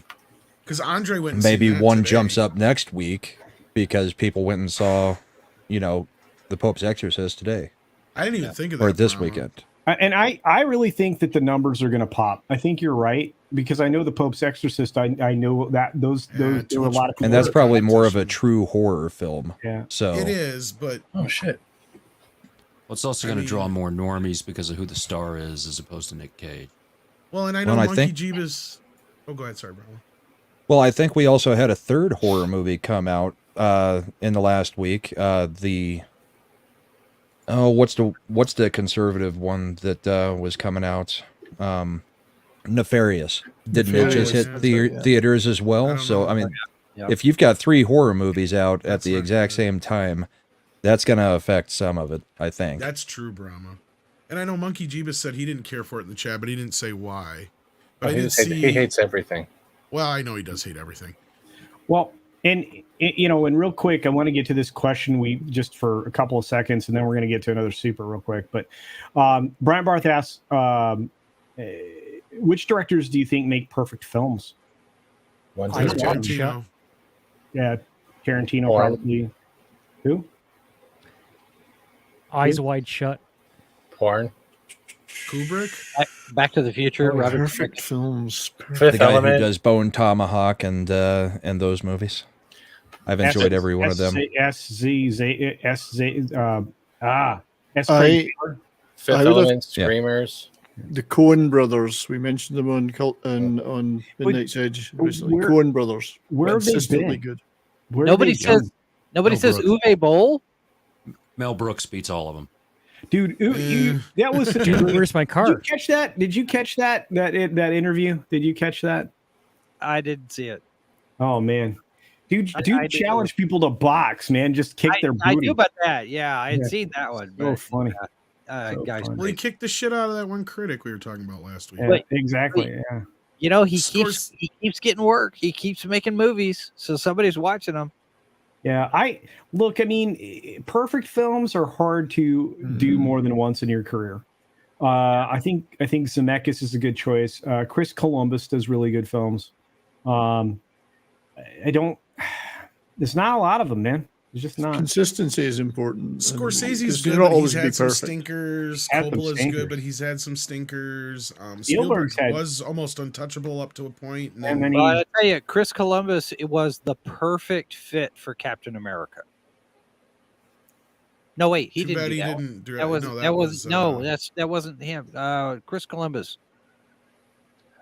No, who he did? the Harry Potter crap. Oh, he's the one that got all those kids for Harry Potter. He also did a lot of other amazing films prior to that. You're thinking. What about Denis Villeneuve? Or however Yeah, his he's a name little. is. He gets high on his own Villeneuve. farts. I mean, sorry, but yeah. Directed Dodgeball. That was a perfect film. Yes. All right, well, No, moving no, on. Probably Ben I'm not- Stiller. I'm not lying. I'm Moving not being on. funny. Jason's Dodgeball was thinking a of Joe perfect film. Johnston, but anyway. Yes, I am. I'm sorry. Johnson, That's all yeah. right. Yeah, but the common nerd for $2 says go see Nefarious. So good. Another actor next week. Awesome. I'll have to check it out. I was told to go see it. I will. I've got to. In fact, I think I have to see it before HCast on Tuesday. Tom, I think that was our homework. I've heard that it's like a much more dark, like almost movie of Screw Tape Letters by C.S. Lewis. Oh, you know Although what? that's not really what it is. That's kind of what it's reminiscent of. Yeah. I've heard that comparison a couple of times. Yeah. Yeah, and then our good friend Darius Munchausen dropped in 5 Culture Casino gifted memberships. Holy cow! Look, Tender Warrior is and everybody else is gifted tonight, including Eric K. It's his birthday. Wish Eric K his birthday if he's still here. I have breaking news. Supposedly the Mandalorian finale next week. Grogu dies. Everyone rejoice. Yes. Isn't it I the one have with- seen that a couple times on Twitter. They'll just get force. If only Favreau had the power to do that. It's the woman. It's the woman DeLorean. But I have to just beat him into a hammer. I have to do this. Words cannot express the gratitude that comes from culture towards you on this day. Or they can, but, it's just one of those things you say. Thanks. And I just want to point out that Darcipia is correct. Yeah, if you're modest in your means, you go to Films on Tuesday. This is correct. I just go to the website. Yes, I know. I just wanted to say to Darius Munchausen, I hope you're feeling better, buddy. He's just been under the knife, so hope you're recovering. Wow, I did not know that, Darius. I hope you are rocking it. I'm hoping that vasectomy came out. It was a strapedectomy, I believe he had. Oh boy, you know what? That actually leads us into our last conversation of the evening, the one that everybody's been waiting for, Hitler, and I'm sure a lot of people have been talking about. So Budweiser, Anheuser-Busch, AB InBev decided to alienate their entire audience, their consumer base, 80 or at least 80% of them in Middle America. And that from time to time, you're going to say something that might frustrate some of your people, but not that many of your people. And it's reported they lost up somewhere between $5 and $6 billion in market cap. 6 billions? The 6 billions. Dilly. Did you see their public statement that wasn't an apology? Well, that is not an apology. Commercial. No, it's not. The horse running like we are America, except for that thing over there. Yeah.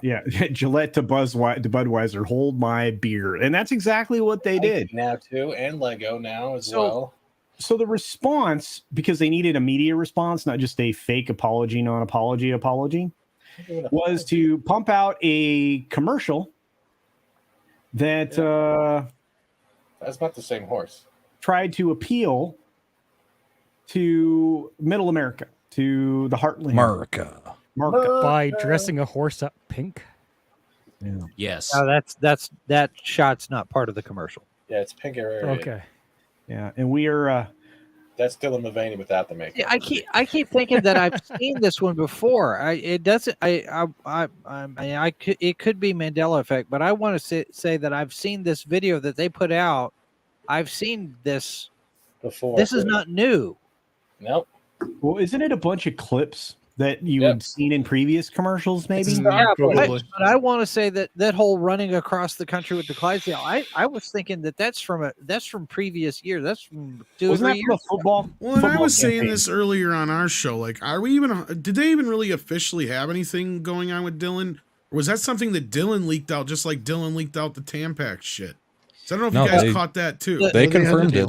The photo on the can were a specific thing they sent to Mulvaney. That wasn't anything was going on, but there is an endorsement deal in place. An influencer deal. Yeah. Okay, because that was the thing is Mulvaney came out of the Tampax thing and said, yeah, they never got back to me after the thing. And it's like, okay, so I see what you're doing here is you're basically besmirching them because they never got back to you. I was wondering if it was a similar situation with Bud. And because there was a lot of people on the inside who were claiming they didn't know about this, were all pissed off about this, or weren't behind this. And I'm wondering if that's just part of the game here now. What I thought happened is that Bud Light sent out a bunch of promotional packages to influencers across the sun.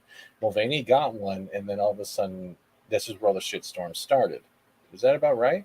They were actually. Or were they the only one, or did a bunch of other influencers get some too with their faces on their cans? I read somewhere there was a bunch of influencers that got Bud Light promotional packages, and I think Dylan was probably. That's where I'm saying is, did Dylan kind of do this themselves? That's what I haven't seen anything from any other influencers. Do you think anyone else is going to after this?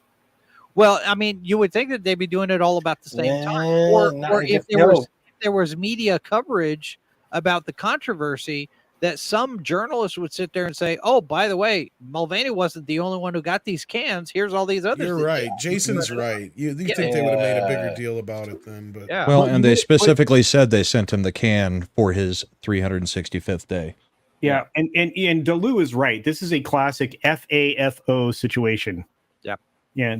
Yeah, fool about, Yeah. find out. Yes. Yeah, and look, it to me, and Tox and I share the same kind of opinion here. You keep this inside. Keep deal with it in your own life. People will leave you alone. But what happened in this situation was a promotion of something that lots of people have wildly divisive responses to. Yeah. And it's not going to bear well for the company going forward. Is that girl fired yet, or is she still talking? I don't anticipate they'll fire her. No. I really don't. I don't know. For some reason, I think I had seen that they let her go. The market, you're talking about the marketing person. Yeah, I don't Yeah, think I want to say they fired her. I don't believe that they I have did. not heard that yet. Yeah, I don't know. We definitely live in the age of verify with this stuff. Yeah. Because Alyssa, there's so much Heinrich deep fake stuff that's coming out now. Yeah. And there's so many people getting caught with those kind of parody accounts and things doing that. And I think I other. don't- I was sorry, Tox. Go ahead. No, go ahead. No, go ahead. No, it's okay. It's Oh been a God, rough day, guys, and- when It's are you getting go Canadian ahead? in here. Okay, it's all right. I was just saying. I think another complicating factor was the shooting. Yeah, that's Oh, not the one in a- Alabama? That happened right here in the middle of all of this stuff. The one in Nashville. Well, there was one in Alabama today. Yeah, And there was one stopped in Colorado. Yeah, one got stopped in Colorado, and it's Hey, all. I'm sorry, 3 or 4 of those things See, happen what- every day in what was it- Chicago. what was Did it you too- see in Chicago all the kids that It was were a nightmare downtown there, yeah. beating up and throwing out tourists and destroying tourist cars and things, stuff like that? The police had to escort tourists out of Chicago. Wow. Stuff Yeah, like This that. is what's happening, though. I think I don't know if it was on my channel. or I'm sorry, that went political. So I want to stop before we go too far. We were I'm not talking going to go about too. Budweiser. I'm not going to go too political, but I was talking about this other reminder another channel is that the corporations are now they're thinking they're getting these ad campaigns, but it's really corporate influenced, inbred T word, and that's what we're seeing right now. Coca-Cola, buy a Coke and a pew pew, like that's like, and then go on a rant. Like no, like it's BS. Like. Awake There are with some- JP. I watched his Rumble video on this situation. Why? But the thing is, and he said that the $4 billion, that's nothing. Yeah. They're No, getting they- this stuff from BlackRock, and they're getting this Yeah. ESG money that's coming in. So when they took all that money from us and the thing that shall not be named, and all that stuff, there's so much money that went out of this country and other Western democracies into large corporations like BlackRock and all that stuff. They have money to come back and burn this. But the thing it's their is- largest investors, Yeah. right? So when BlackRock comes to you and says you will do this stuff or we will pull out 30% of our investors, from there, and that's why having 4 or 5 corporations manage all these investment stuff is a problem. Now they just, it's like why the country that handles that. When your food supply is handled entirely by your country, they own you. And it's the same thing here. The money is owned by BlackRock. They can tell these companies to do whatever they want. The other thing is like they didn't even have to reach out to someone like Dylan Mulvaney. We have female firefighters, officers, all that stuff. We probably have people that are transit within those all fields. So why aren't you highlighting the people that actually protect or serve the cities every day and focus on those as influencers? Because those are the more people you relate to. Because guess the what? The people goal that are is next door. to Yeah, I know. To the goal is weaponize to mind. yeah. They want to have some kind of Dummy puppet. reaction that elicits a response big enough for them to infuse what they want. Yeah, and Okay, that's what we've seen. So That's why they went after beer. Okay, and it's not going to work. And look, I think if the sustained boycott actually holds out, talks, if people really did walk away from this, when these sales are actually reported, because they will be, because that's actually something that's relatively. Yeah, and that's a good point. There's a difference between stock price going down $4 billion, which they have floor limits on those things. They do. As opposed to sales. Yeah, they and when have. you're seeing the distributors put out videos saying, I've never seen sales this low in my 15, 20 years distributing Anheuser-Busch products. Good point. So today's the grocery cooking day for the most part here in the household, right? So when we go to the grocery stores and the boss sent me pictures of where she was, most of the cases are sparse. Everything that's a Bud product, Gone. Yeah. It's insane. Never seen that before. You know, and again, it's anecdotal and all that, but if it's being anecdotal from like all the major market areas. But Joe Rogan defended Mulvaney on this too. Well, you know, and here's why I don't believe that this was a limited thing. Do you know how ridiculous it is to get all that graphics package put together and on the beer can, and then to manufacture like a limited run of that? Yeah, that's a lot of stuff. Yeah, so I'm looking at it going, you can say that, but I guarantee you those cans were going to go somewhere. There were a lot of them. It's like when you're printing, you know, any of the indie comic books. You know, the more items of a run that you print at once, the less it costs per item. Mm-hmm. And if all they did was, you know, a case with this guy's face on it, and they had to set up an entire run just for what, a dozen cans, 24 cans, whatever's in a case. That's a ridiculous amount of money to spend on something like that. Can you imagine that? Bud Light's going to come out with a new campaign next year. Find the Tran can. Limited edition cans in every box. It's the can that looks like a bottle. Well, and Jen had a point earlier. I want to address for a second the fact that, you know, if the marketing person loses this much money for the company, should be fired. I had that exact experience. I was working for the television station. I was going through my divorce and just flat out did not care about anything. And I made a mistake that cost my company $80,000. And Jesus. I got fired. I said, and justifiable. I knew it was coming. I know what kind of mistake that I had. I was already on probation because I'd made another mistake that cost the company money. And I was like, you know, I'm just whatever. But I was in a headspace where, you know, I'm getting divorced. I don't care. But there were consequences to that mistake. And she's not making a mistake. They're actually deliberately doubling down on this kind of thing. And it's costing billions. And Culture's right. Whenever the sales numbers come out, we'll see even more evidence of this. She should be fired. She should have been fired already. For those pictures. Yeah, it's very strange. And Joey's right. I mean, accountability, how very uncurrent year. Yeah. And that's the problem is part of, I have one of those cartridges too. Mine still works. Oh my God, get that off the screen. You're going to Mine still works. Yeah, it's fine. But it's just, it's one of those, it's one of those things that I think that it should be a valuable learning opportunity. You know how we always have teachable moments with young people? This might be a teachable moment with Anheuser-Busch InBev. How are the shareholders going to deal with this though? Well, I mean, this will educate the shareholders into like not supporting companies that have these kinds of agendas. And again, retail shareholders are going to get worse than going to get hurt worse than the institutional investors. This is true, but information is really important to a retail investor. The more information they have that this is in practice, this is bad for their future and their money. And they're really unrepentant about it. They are unrepentant, indeed. And can they manufacture like a whole bunch of sleeves to go over top of the cans so no one else has to know that there's still the other cans? Well, no, it's not Disney company in China, Stephen. I mean, I don't know. They're pretty much doing the same type of mentality at this point. I can't minus a few camps, but I'm not getting into that one.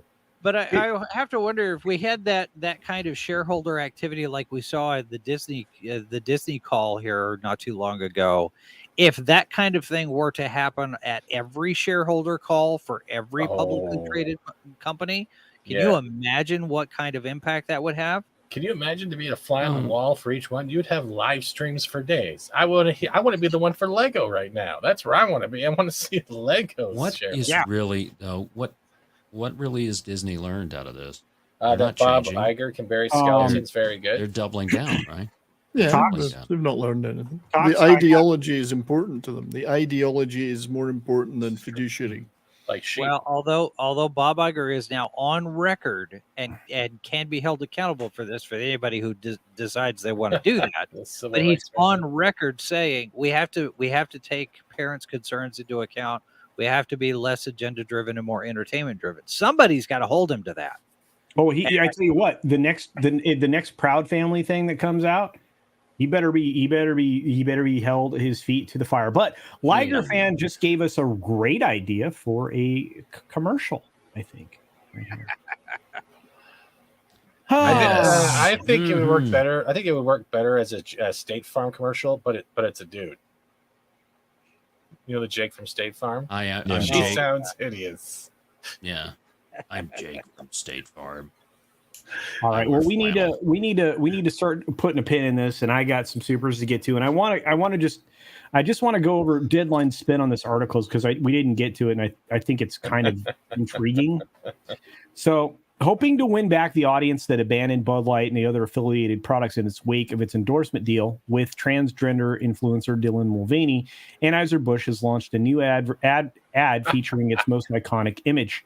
So obviously the Clydesdale horse. It says, this is a story bigger than beer. This is a story of the American spirit. What story? What was The story they hope the American spirit will be in another 20, 30 years if they just keep pushing through it.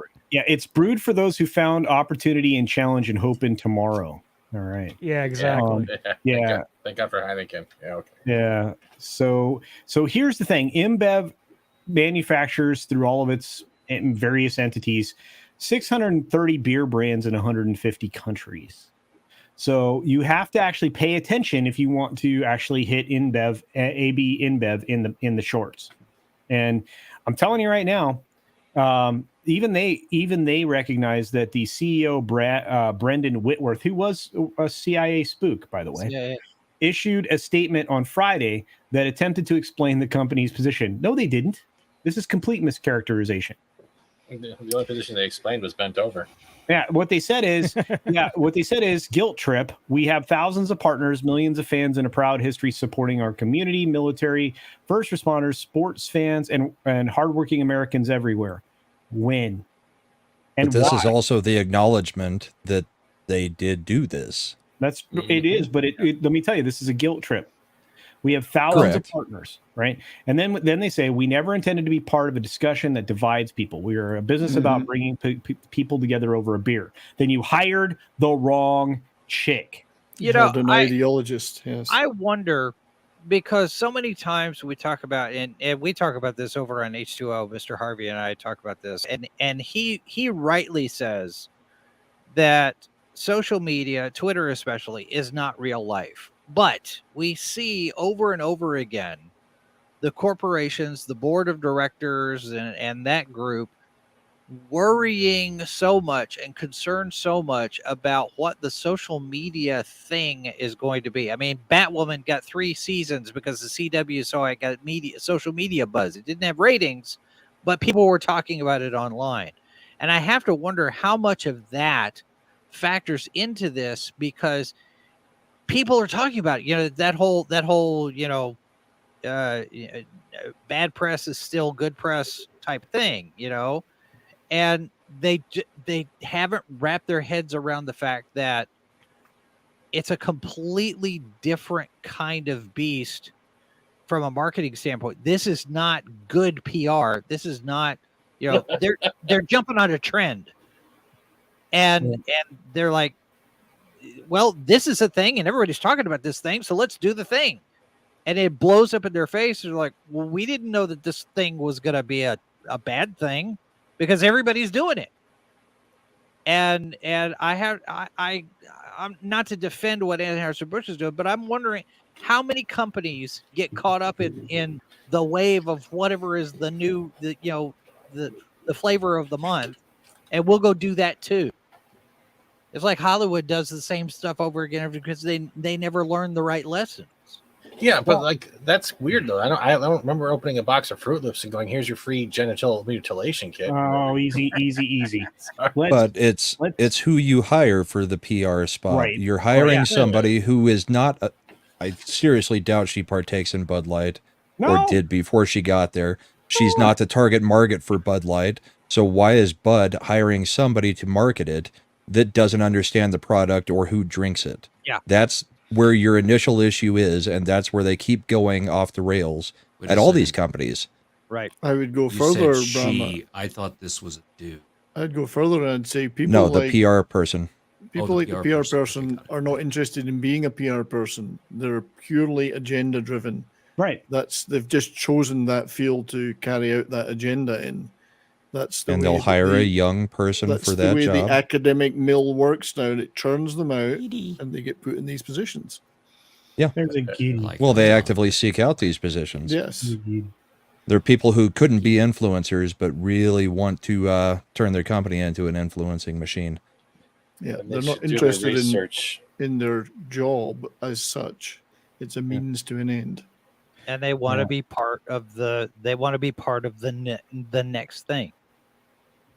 Yeah. And they Yep. they look The at trend. they look at the trend, and this is the trend. So I guess we got to go along with the trend.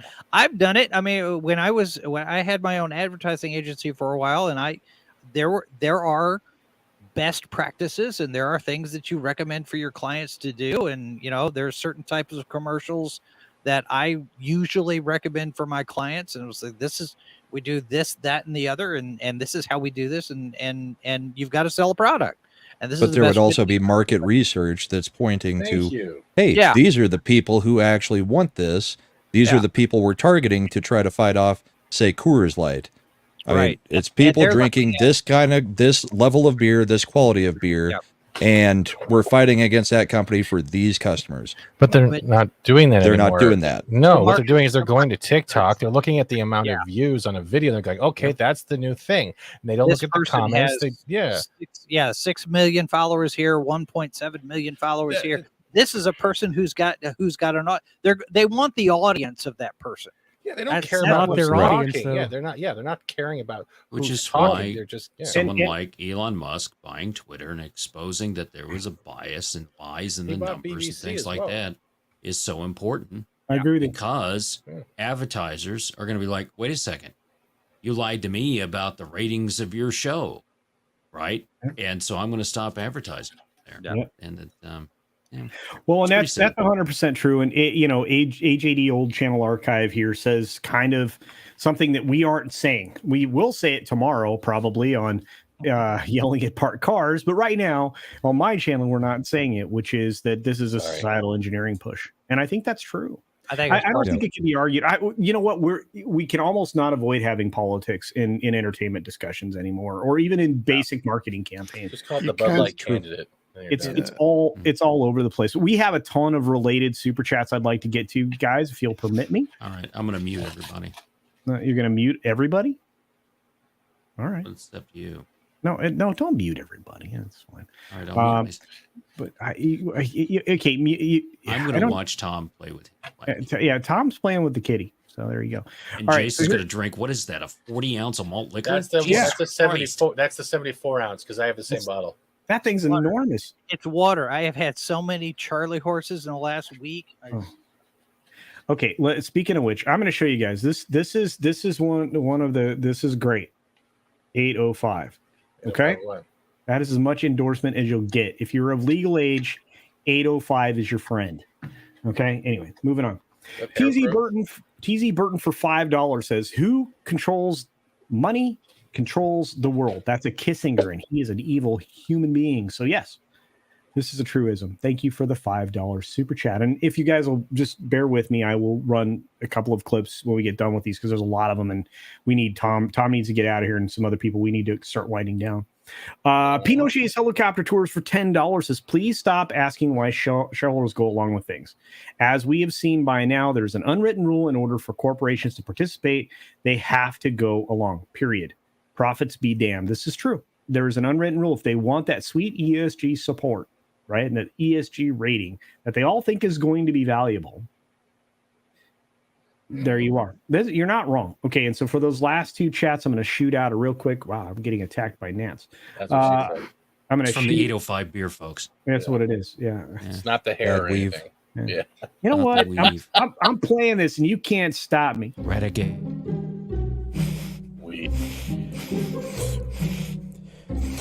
Oh, man, that's some sweet cheddar. Guys. Yeah.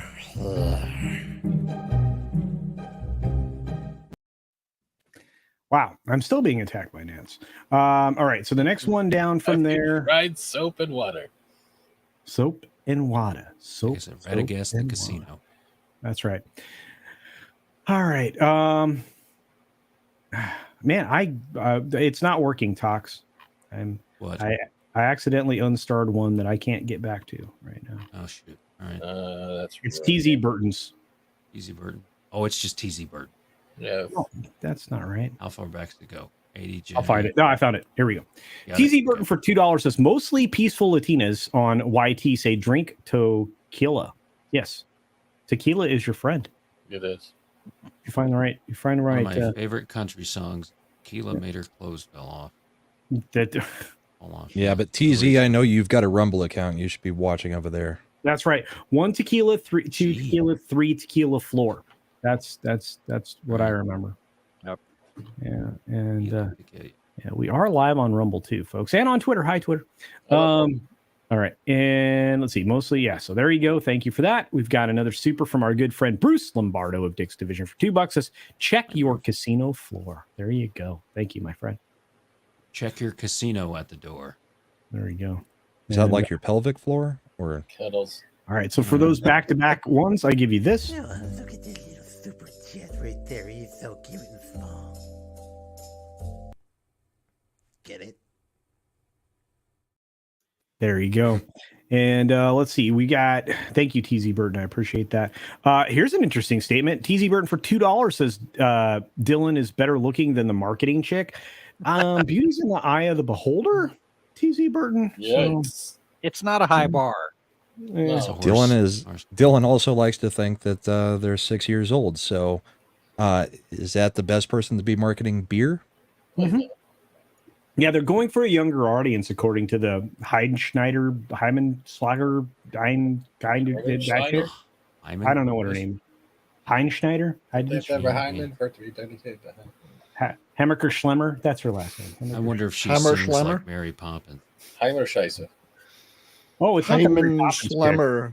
Scary Just keep Poppins. drinking that water, Jason. You know you need. He's getting blazed on that, whatever it is. It's like very intoxicating. No, the balls are. You know why fantastic. CC's wearing shades at night? You know why? 'Cause Because he's- you're cool. he's the cool. sun shines on you 24 hours a day. Dude, he's cooler than all of us. That's what I love about Steve. Debatable. He's so cool. I know. All right, Rod. Suave. Put him back on. Tom. Tom did something. Read with his that, Tom. cat. Tom. Give me Tom, read that. control Tom. and issue Tom. the nation. Tom. Okay. Tom.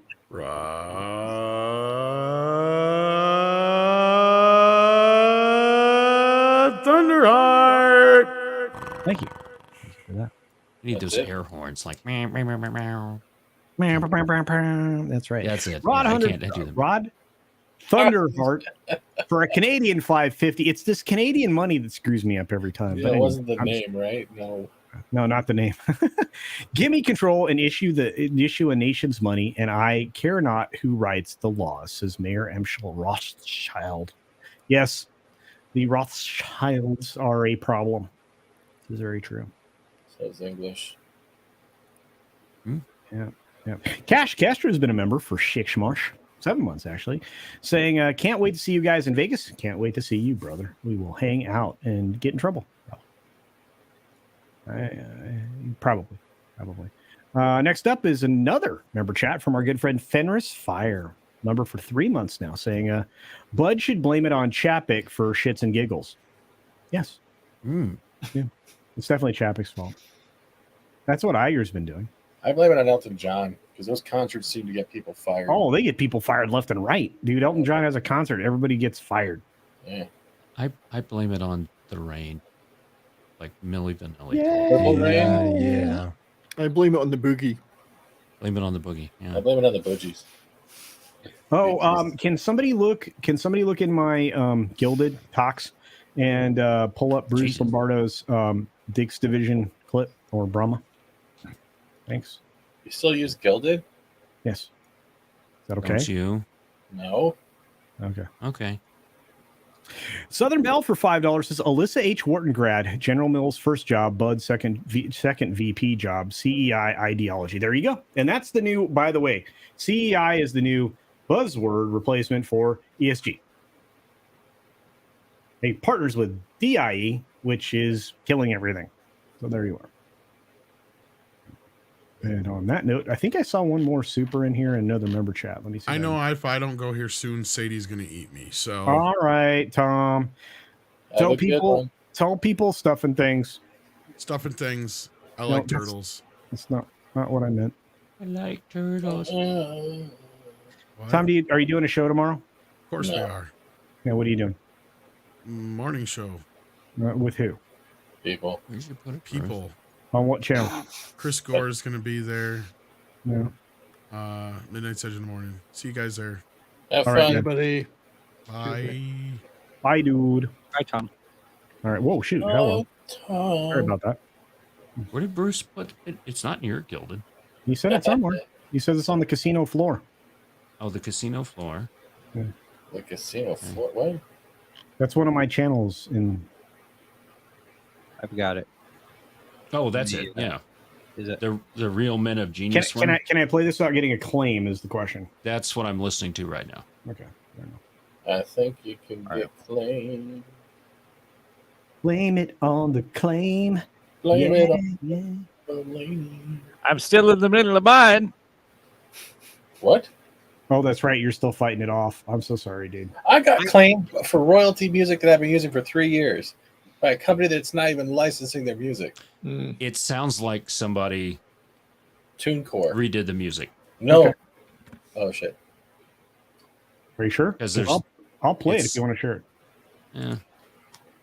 And unless you're going to pull a comics division on me and get my channel nailed. Oh, what? Where I speak something that's truthful? Yeah. Okay. I didn't Remember, say it culture's was always truth. wrong, Toxic, so you can always just do what he says. Well, somebody obviously published this on YouTube. All And right. so if they Rob didn't get Altus- claimed, Rob Altus sent me a super chat I can't get to. So You tried clicking on it? yeah, well, it won't show up in StreamYard. Oh, here it is. Tell him to retype it. All right. After being, excuse me, Rob Altus for $5 is being in Taiwan now gives me a different perspective of the world. It's so different here. None of the stupidity is around me. It's so refreshing. Well, you know what? You were lucky, my friend, and I hope you enjoy Taiwan. And I hope that things don't go sideways there. enjoy it while you can. All you can. Yes. But Limited supplies are limited. yeah. But thank you very much, Rob Altus. You know what? I owe everybody a clip, so I'm going to play this one.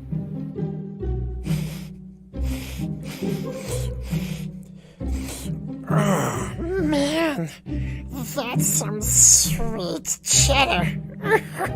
Guys.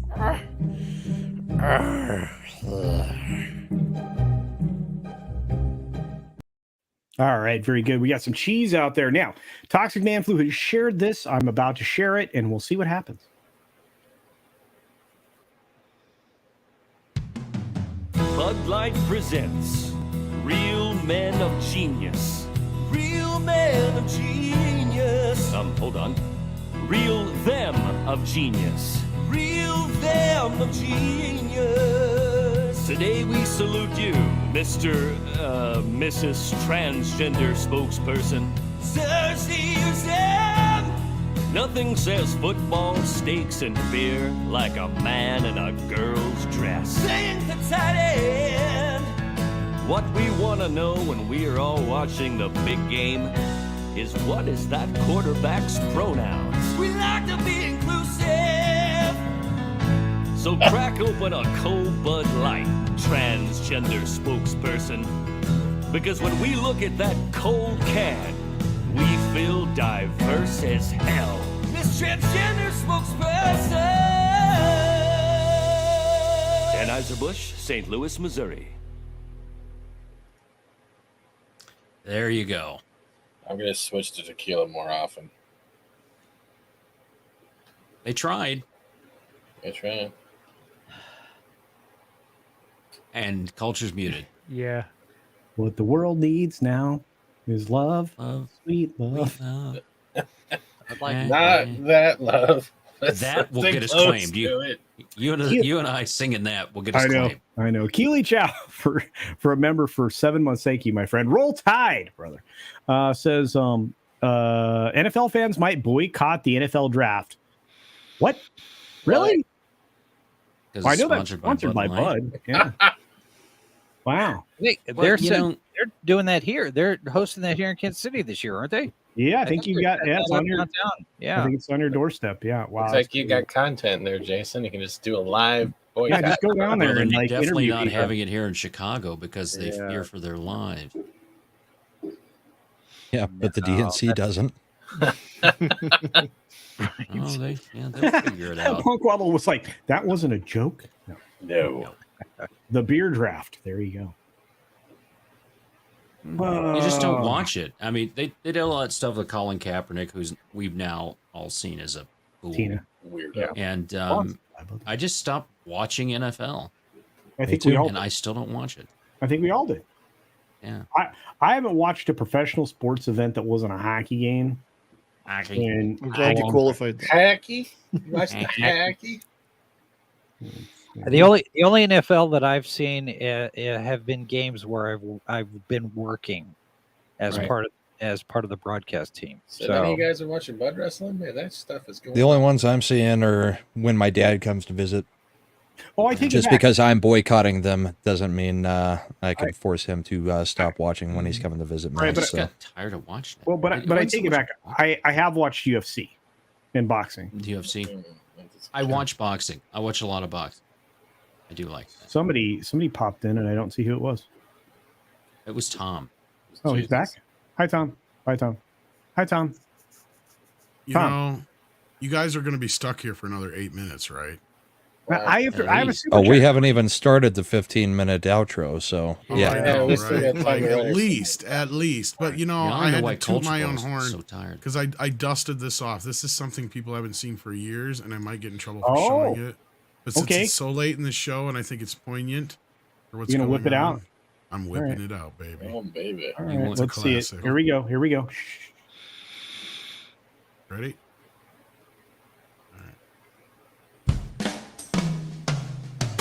Midnight Sex presents Real Boneheads of Cinema. Real Boneheads of Cinema. Today we salute you, Miss Kathleen Kennedy. A real Temple of Doom. Who could make so many movies, yet up the greatest franchise of all time? How the hell did you make me like the prequels? You made movies with Steven Spielberg. Dude made Jaws of Jurassic Park. You think some talent would have rubbed off on you? Oh yes, some residual talent. The only real talent you ever had was getting Spielberg coffee. I'll take mine with 2 sugars. And hiring Harvey Weinstein's former assistant was a nice move, wasn't it? She likes all the Star Wars. So pack up your and get your Baby Yoda hating forces female ass out of here because we've had enough. Don't let the door hit your ass on the way out, you real bonehead of cinema. I love that. I remember that. I remember that one. It's Wasn't not that Ryan old. Johnson one too? Oh, there's a few. Yeah, But yeah. Andre doesn't like them, so yeah. I love them. I love them. You can play them here. It's fine. Yeah, we had one for Ryan. We had one for Paul. Or no, did we have one for Ryan? No, we had one for Kurtzman, Paul. Yes. I don't think we ever got to Ryan Johnson yet. The force is broke. Yeah, it went woke, so the force is broke. There you go. The Force is a joke. Let's get it right. It's a joke right now. Yeah, everybody appreciated that. Thank you, Tom. I remember dusting those off is wonderful. But we've got a couple more supers. Tom, you're an amazing human. Thank you. That's incredible. And thank you for that in the private chat. So And I do have to go now, so love y'all. All right. Love you, man. Take it easy. Later. See you, Tom. Pinochet's helicopter shirts for $2 says, I have no pondering rule. Oh, pre-ordering rule. Break for Zelda TOTK. Maybe. I think it's a good bet. I think Zelda you're going to be is fine. the next one. This thing's been in development for 5 years, Yeah. and they're reusing the original world map, which on one level you'd say, well, but that's assuming that they would have screwed up over the last 5 years. I don't think that's the They case. have not. And This is going to be the biggest game ever. Yeah. It's the biggest cartridge they've ever released. There's content here. I'm excited, CC. I really am, and I'm gonna go back and play Breath of the Wild, so that I'm doing that right now. Yeah, so I'm caught up. This is going to be everything Breath of the Wild was, and probably a whole lot bigger. Hey guys, if I have Grant turn the Renfield, because he just asked in the chat, if I have Grant green light this video, should I do it now or should I do it tomorrow morning? Make it the redirect when this stream ends so people can watch. I would do it in about 25 minutes when we end this. We're going to end in 6 minutes or less. Sure. Plus the others. Plus the rest. Yeah, right. You lying bastard. Let's start super chatting. Everyone starts super chatting to get that 25 minutes up. Well, Culture, let me ask you this. Do you care that YouTube only sends out 3 notifications in a 24-hour period? Wait, they don't send out 3 notifications. You're lucky to keep get hearing 1 that. notification. Well, I know. Are you dropping the video technically, in your community tab? You know what? Grant, do it tomorrow. Do it in the morning, early. It is tomorrow. Before the 6 minute daily. Before the 6 minute daily. Do it at 1 a.m. No, sure. That's fine. So All right. extended nap. Put it in your community chat. Yeah. Oh, yeah. My 6 minute daily is really funny, especially on 6 minutes. especially on Tuesdays and Thursdays now. I want to announce this on Culture Casino show. That we have several specials and award shows planned for this year. One of them is going to be the Sleepies, which is all about Culture Casino and his content. So See now, Culture, you have an opportunity because you could jump on our show Tuesday and Thursday because you're not over on Midnight's Edge because they don't have a show on Tuesday and Thursday. I have a weave. I'll put it on for you. Oh God, I love all of you guys. On that note, Pinochet, I think you're safe to order the game. And here's the last super chat of the night so far. It's Southern Bell for $2 saying, "Who drinks beer in the tub?" Lisa, I don't know. And Southern Bell, thank you for that. Because I missed the comment because Lisa's been here for a bit. But I don't know who drinks beer in the tub. In the tub or out of the tub? Which is it? I think you drink like that's is like the tub filled with beer, or am I actually sitting in it holding a can? Rub-a-dub-dub, a fake man in the tub. Okay. What about a tub of chocolate milk? Can I say a tub of chocolate milk? A fake man? But It's a tub of Brahma's bull. Oh wow, that's not okay. Oh, That's a lot of work to fill that. That's a lot of milking. Think of what that would do to the skin. Brahma's got a machine. It all Slightly chafed. You have a machine. Yeah, Brahma's I think bull's milking Utterbomb. I'm with. Yeah, I don't want any of that. With the milk. I don't want none of that. But this is a good question. Punkwell's like, I thought people drank wine in a tub. Beer is for showers. What? I won't lie and say I haven't done that before. Okay. I won't lie. I will say this. If you are in a romantic engagement, champagne in the tub, is probably Champagne. Yeah, champagne. Yeah, you're right. Champagne. If it actually comes from the Champagne region of France. Otherwise, it's you only drink and wine. drive. We don't do it in the bathtub. Come on. French Canadian. Culture scene Wayne's World. That's right. Drunk showers are amazing. Okay, Sure. Especially when they're not in your Fall, own house. bust your head. Yeah, that's great. Right. What happened to Culture? Well, he took a shower while drunk, slipped on his own soap, busted his head, and died. There wasn't enough cushion to keep him going. I don't know why Culture was He at had his his weave neighbor off house and- while he was showering, but hey. I'm trying to wrap up the show. You guys won't shut up. Slipped on I his know we're own trying to weave. ruin the 25-minute Got another super chat there. And I'll get it. But AJD Old Channel Archive, thank you, my friend, saying thank you, Mr. Casino and friends. It's 5:30 a.m. here in England. Tuned in after a 2:30 a.m. end shift time. Time to get to bed. Cheers. Ugh. Friend, Have a appreciate your wonderful, support. wonderful We have a sleep. lot of wonderful. I got to support. change my clock. Yeah.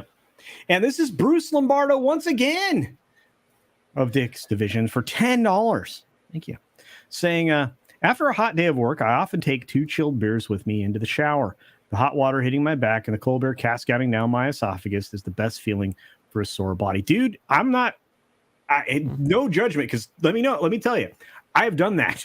I have done that. Yeah, back in my younger days, one of the first companies that I owned. Yes, yeah, it is. That's it. That is something that is. It can't be. I don't think it can be matched. So I appreciate that. You're gonna get this amazing super chat right here. Words cannot express the gratitude that comes from culture towards you on this day. Or they can, but, it's just one of those things you say. Thanks. Wow. Yeah, thank you. I got to change my London clock. I got it in the wrong. I got it on the wrong hour. My good friend Darcipio asks in the chat, how come I don't drink wine anymore? I do. Just I haven't had any on stream recently, so I like, you guys know I appreciate a good wine. I mean, that's one of the backdrops that is behind me oftentimes. We got our good friend Mr. Tickle Trunk. What's up, Mr. TT? For a Canadian $2.20. What is that in American Canadian, folks? Middle finger. 20 cents. It's about 3 Nuka-Cola caps. Yeah, thank you. Yeah, this is a Star Wars, a tangled Star Wars quote. Wrap it up, fuzzball. Oh, there you go. Well, $2. You must be super generous for a Dutch person. What, we'll have a coupon day or something. Toxic Man Flu for $2 says, "Can we go now?" Yeah, we can go now. I almost spelled it gonad just to try and Can be we? funny. Can we go nad? Wow, it's generous. I don't really get that kind of money, but glad you do, so thanks. Oh, there you go. And finally, our good friend, the Common Nerd, Jesse's got a great channel. He's a good guy. Sends us a poopy sticker for 99 cents. You're not even going to get a clip for that, bro. No, because that clip has been banned in multiple countries. It has. It has. On that note, we need to wrap up, ladies and gentlemen, but that doesn't mean the show ends. I will torture you for another additional 14 minutes of outro. At least. You have another super chat. What? What happened now? Oh no, Fat Steven says more super chats, people, for a Canadian $2.20. Oh, Steven. You know what, Steven, you deserve this. Fade in. There you go. I want to fade out. What is this shit? No audio. Oh, hi, Mark. Where's the oh my god the cock one? I don't have Oh my that. god, the I cats. have one. That's boring. All right. On that, well, Mr. Tickle Trunk's getting in on this action. Good Lord. All right, here we go. We got Mr. Tickle Trunk for a Canadian $2.20. Stop, Steven. I'm tired. Yes, I agree. Here, I'll play something for them both.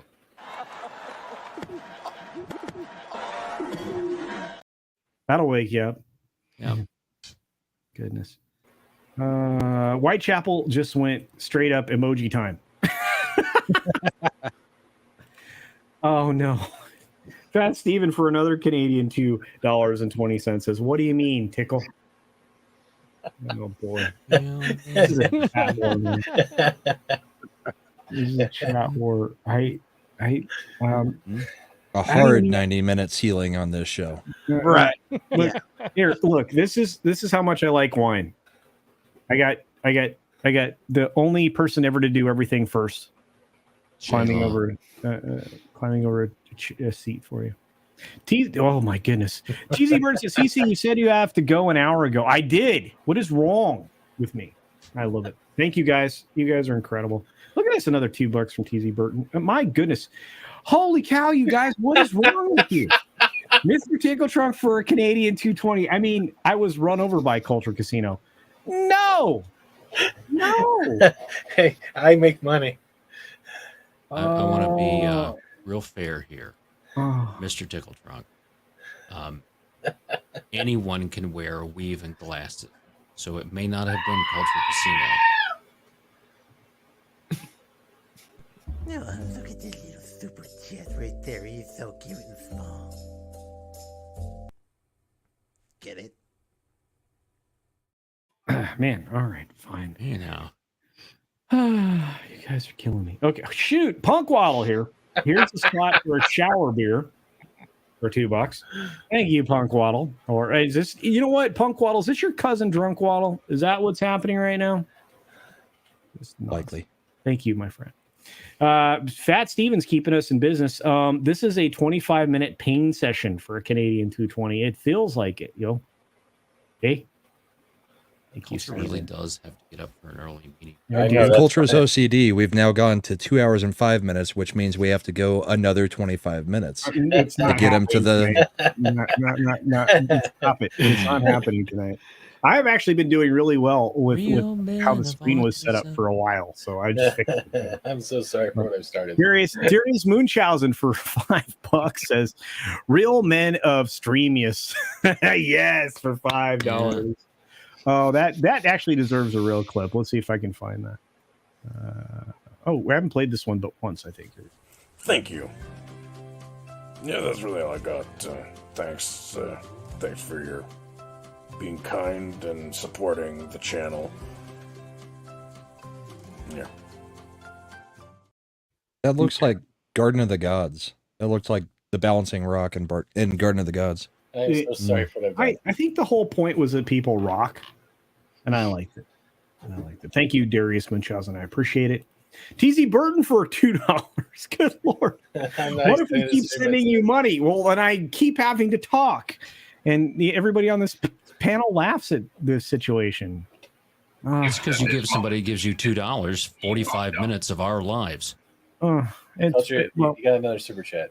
Look at this little super chat right there. He's so cute and small. Get it?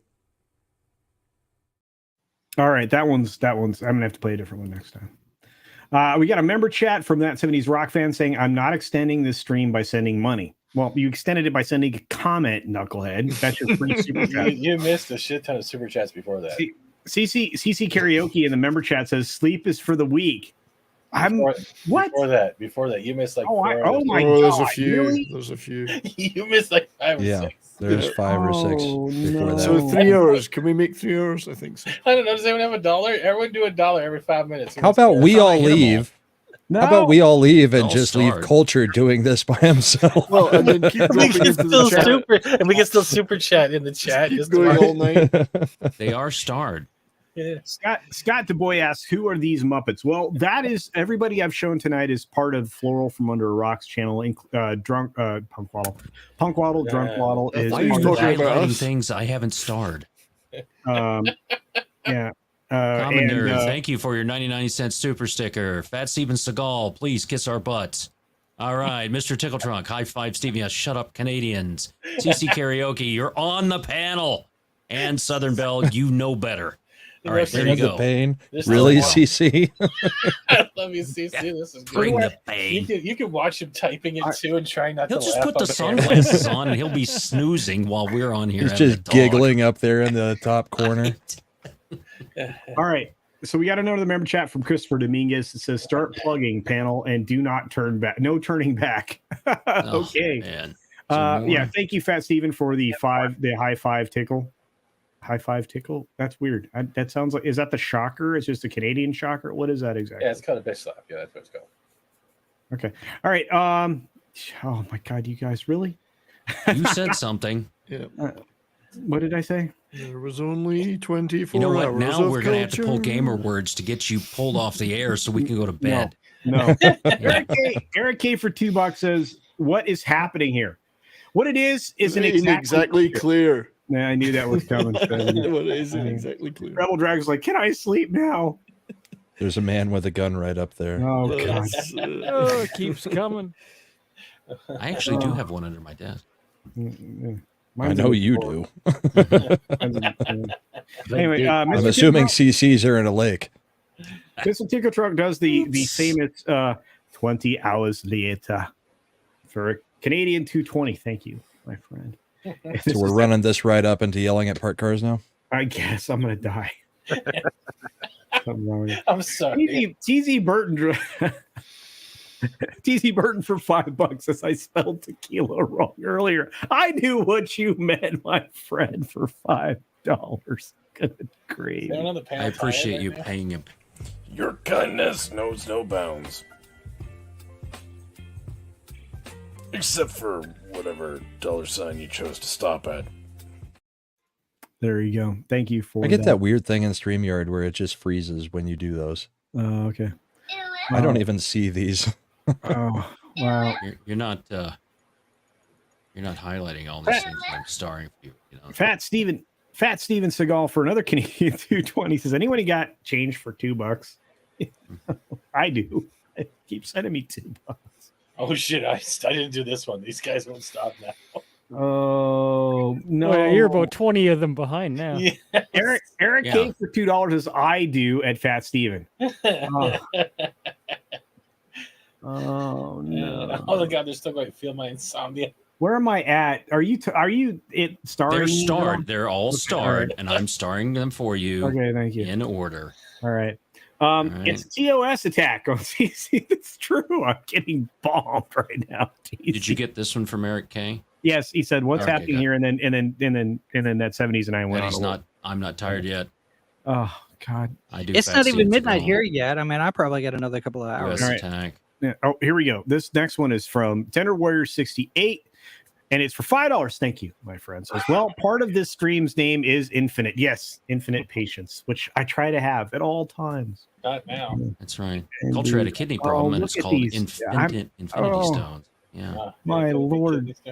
All right, there we go. I did this to Now you're doing it to yourself. One time. Anyway, Darius Munchausen for $2 says, "Where's the Eric K birthday after party?" That's a good question. Who's hosting that? I'm going to bed. Who's doing his meeting? Okay. Here we go.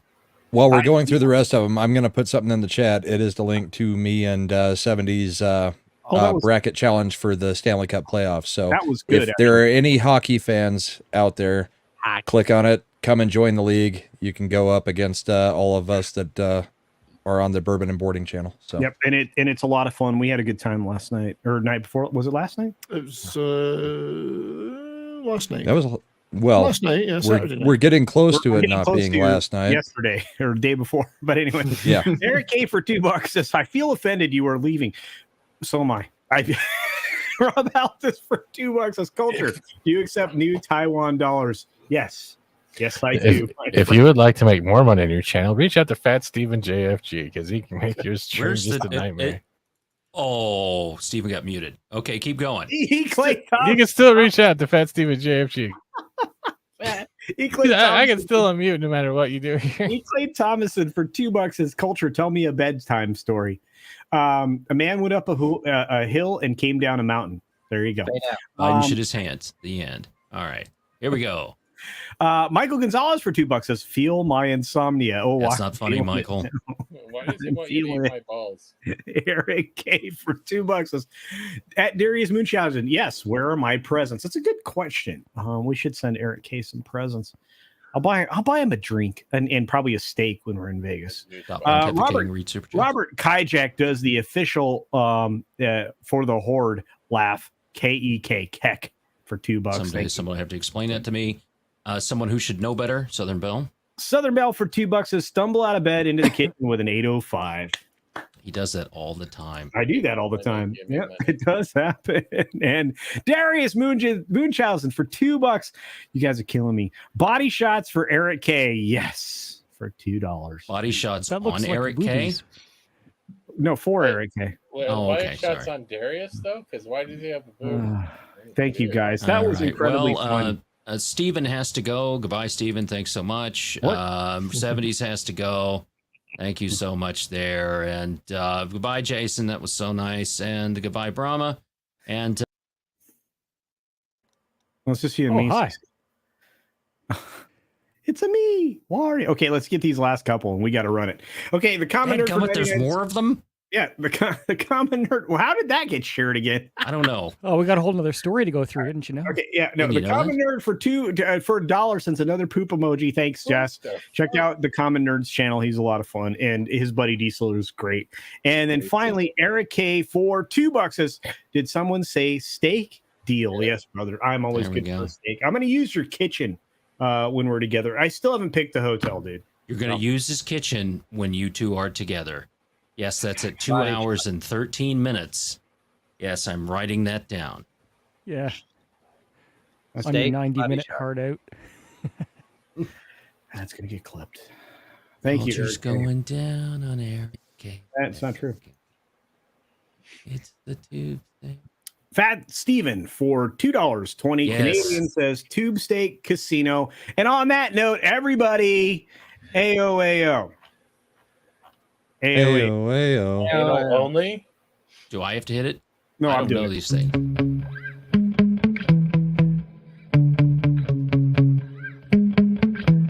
Yeah. Sometimes I get so mad, there's no controlling me. My thoughts get so bad, I'm like, I might grab a bat, I don't know. My wrath, my blood boils over like, oh God, here goes. I lost all feeling from my head to my toes. You said some shit that I can't let go, so just stay tuned for the rest of the show. So have you ever felt betrayed? Switches how you see things, realize something needs change. Cause I know you got me fucked up, let me show you what's up. Cause enough is enough. I'll take a face full of pavement just to make a statement. I know there's no turning back. Oh God, adrenaline wasted, so mad I can taste it. I know there's no turning back. I'll do what it takes, I ain't making mistakes like that. I'll put it on your face just to make you go take it back. I'll lose my shit, I go crazy when I'm mad. And now you go bitch, you shut the fuck up. AO is short form for anal only. And now that I'm gone, yeah, I know there's no turning back.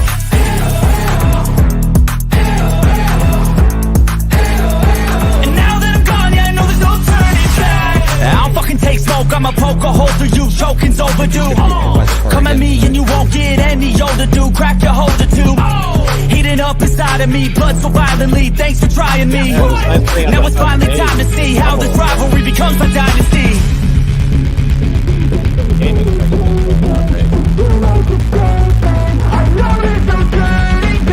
Oh God, adrenaline wasted, so mad I can taste it. I know there's no turning back. I'll do what it takes, I ain't making mistakes like that. I'll put it on your face just to make you go take it back. Oh my God, my nipples are hard.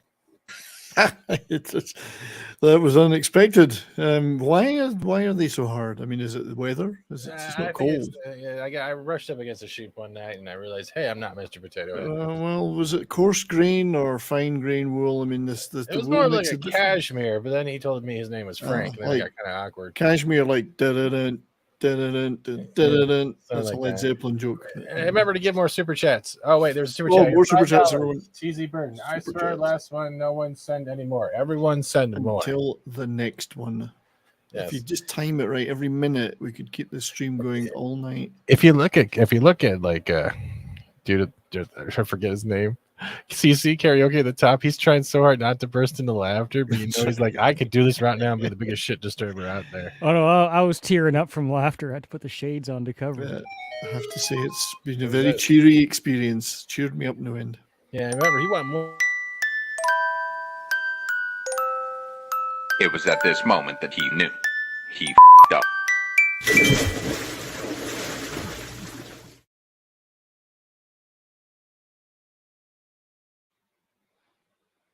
Oh, chaos! We're still here. All right, we're still here. Well, we need more super chats to read. Yeah, So somebody, if you want, Apparently, we missed some member chats. I'm not sure. If you want to see Culture Casino's tube steak, you gotta send at least $5 more. Why, hello there, random citizen. Oh, hey there, little buddy. How's it going? Have you subscribed to Culture Casino yet? Well, no. Friggin' A. Oh! These guys, I tell ya. Oh! Dang it, I missed.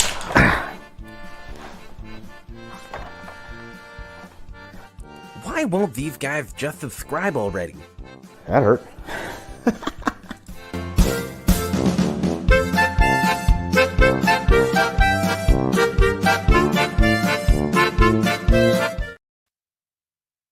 So, Brahma, here we are. Here we are. Here we are. Yeah. Remember, Here we are. remember when Culture broke his hip filming that for Floral? I remember that. And it turned into he had to have an entire pelvic replacement. Yep. So now he has a bionic pelvis. The whole pelvis gone, replaced. Yeah. At the Greek bath they call him the mass dangler. So that's bionic and just flies everywhere. In fact,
Jason, how's the shows going right now?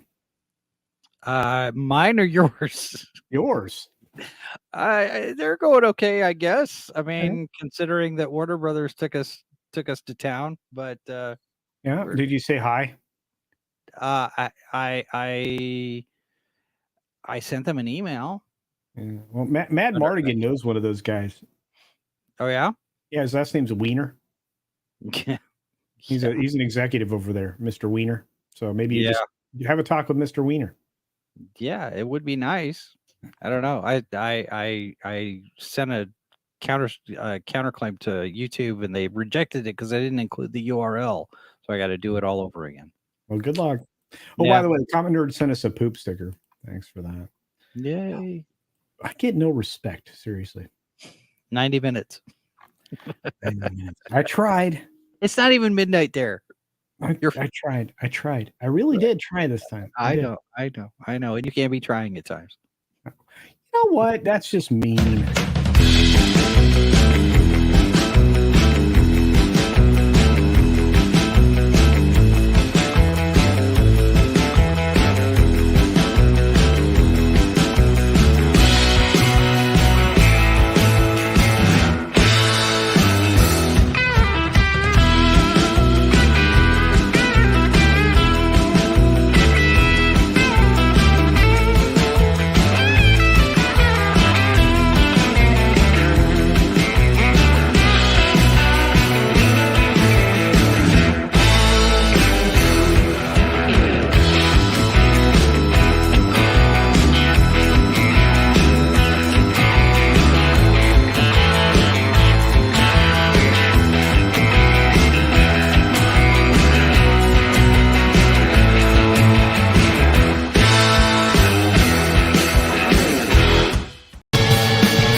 Neighbors bothering you with their loud music? You know who else in there? Your boss or coworker harassing you? Wait, what? Who said that? Maybe you have a roommate who cries in their sleep. Bully Mays here with a solution that proves every problem has a mortality rate. Introducing Shank Crate, your all-in-one monthly subscription box that can take care of those in-your-face issues. Each box contains new and unique materials for you to build your very own custom shank.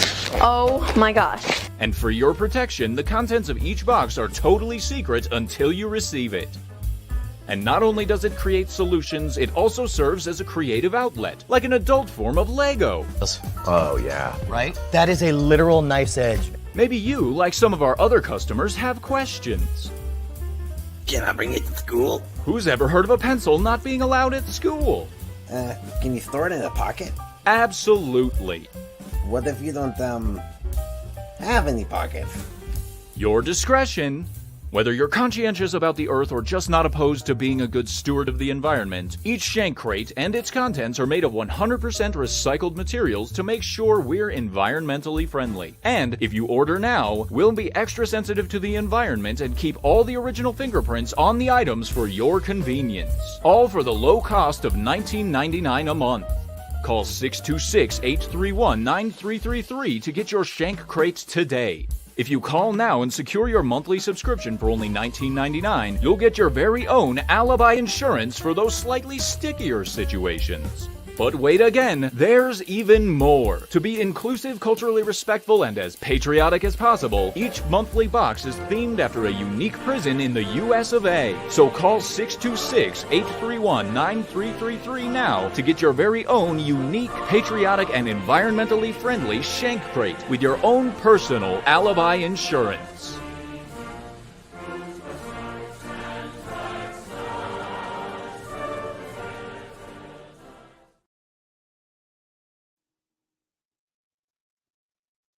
What are you still doing here? The show's over. It's over. Go home. Go home. Never gonna to give you up, never gonna let you down, never gonna run around. And first, you never gonna make you cry, never gonna say goodbye, never gonna tell a lie, tell you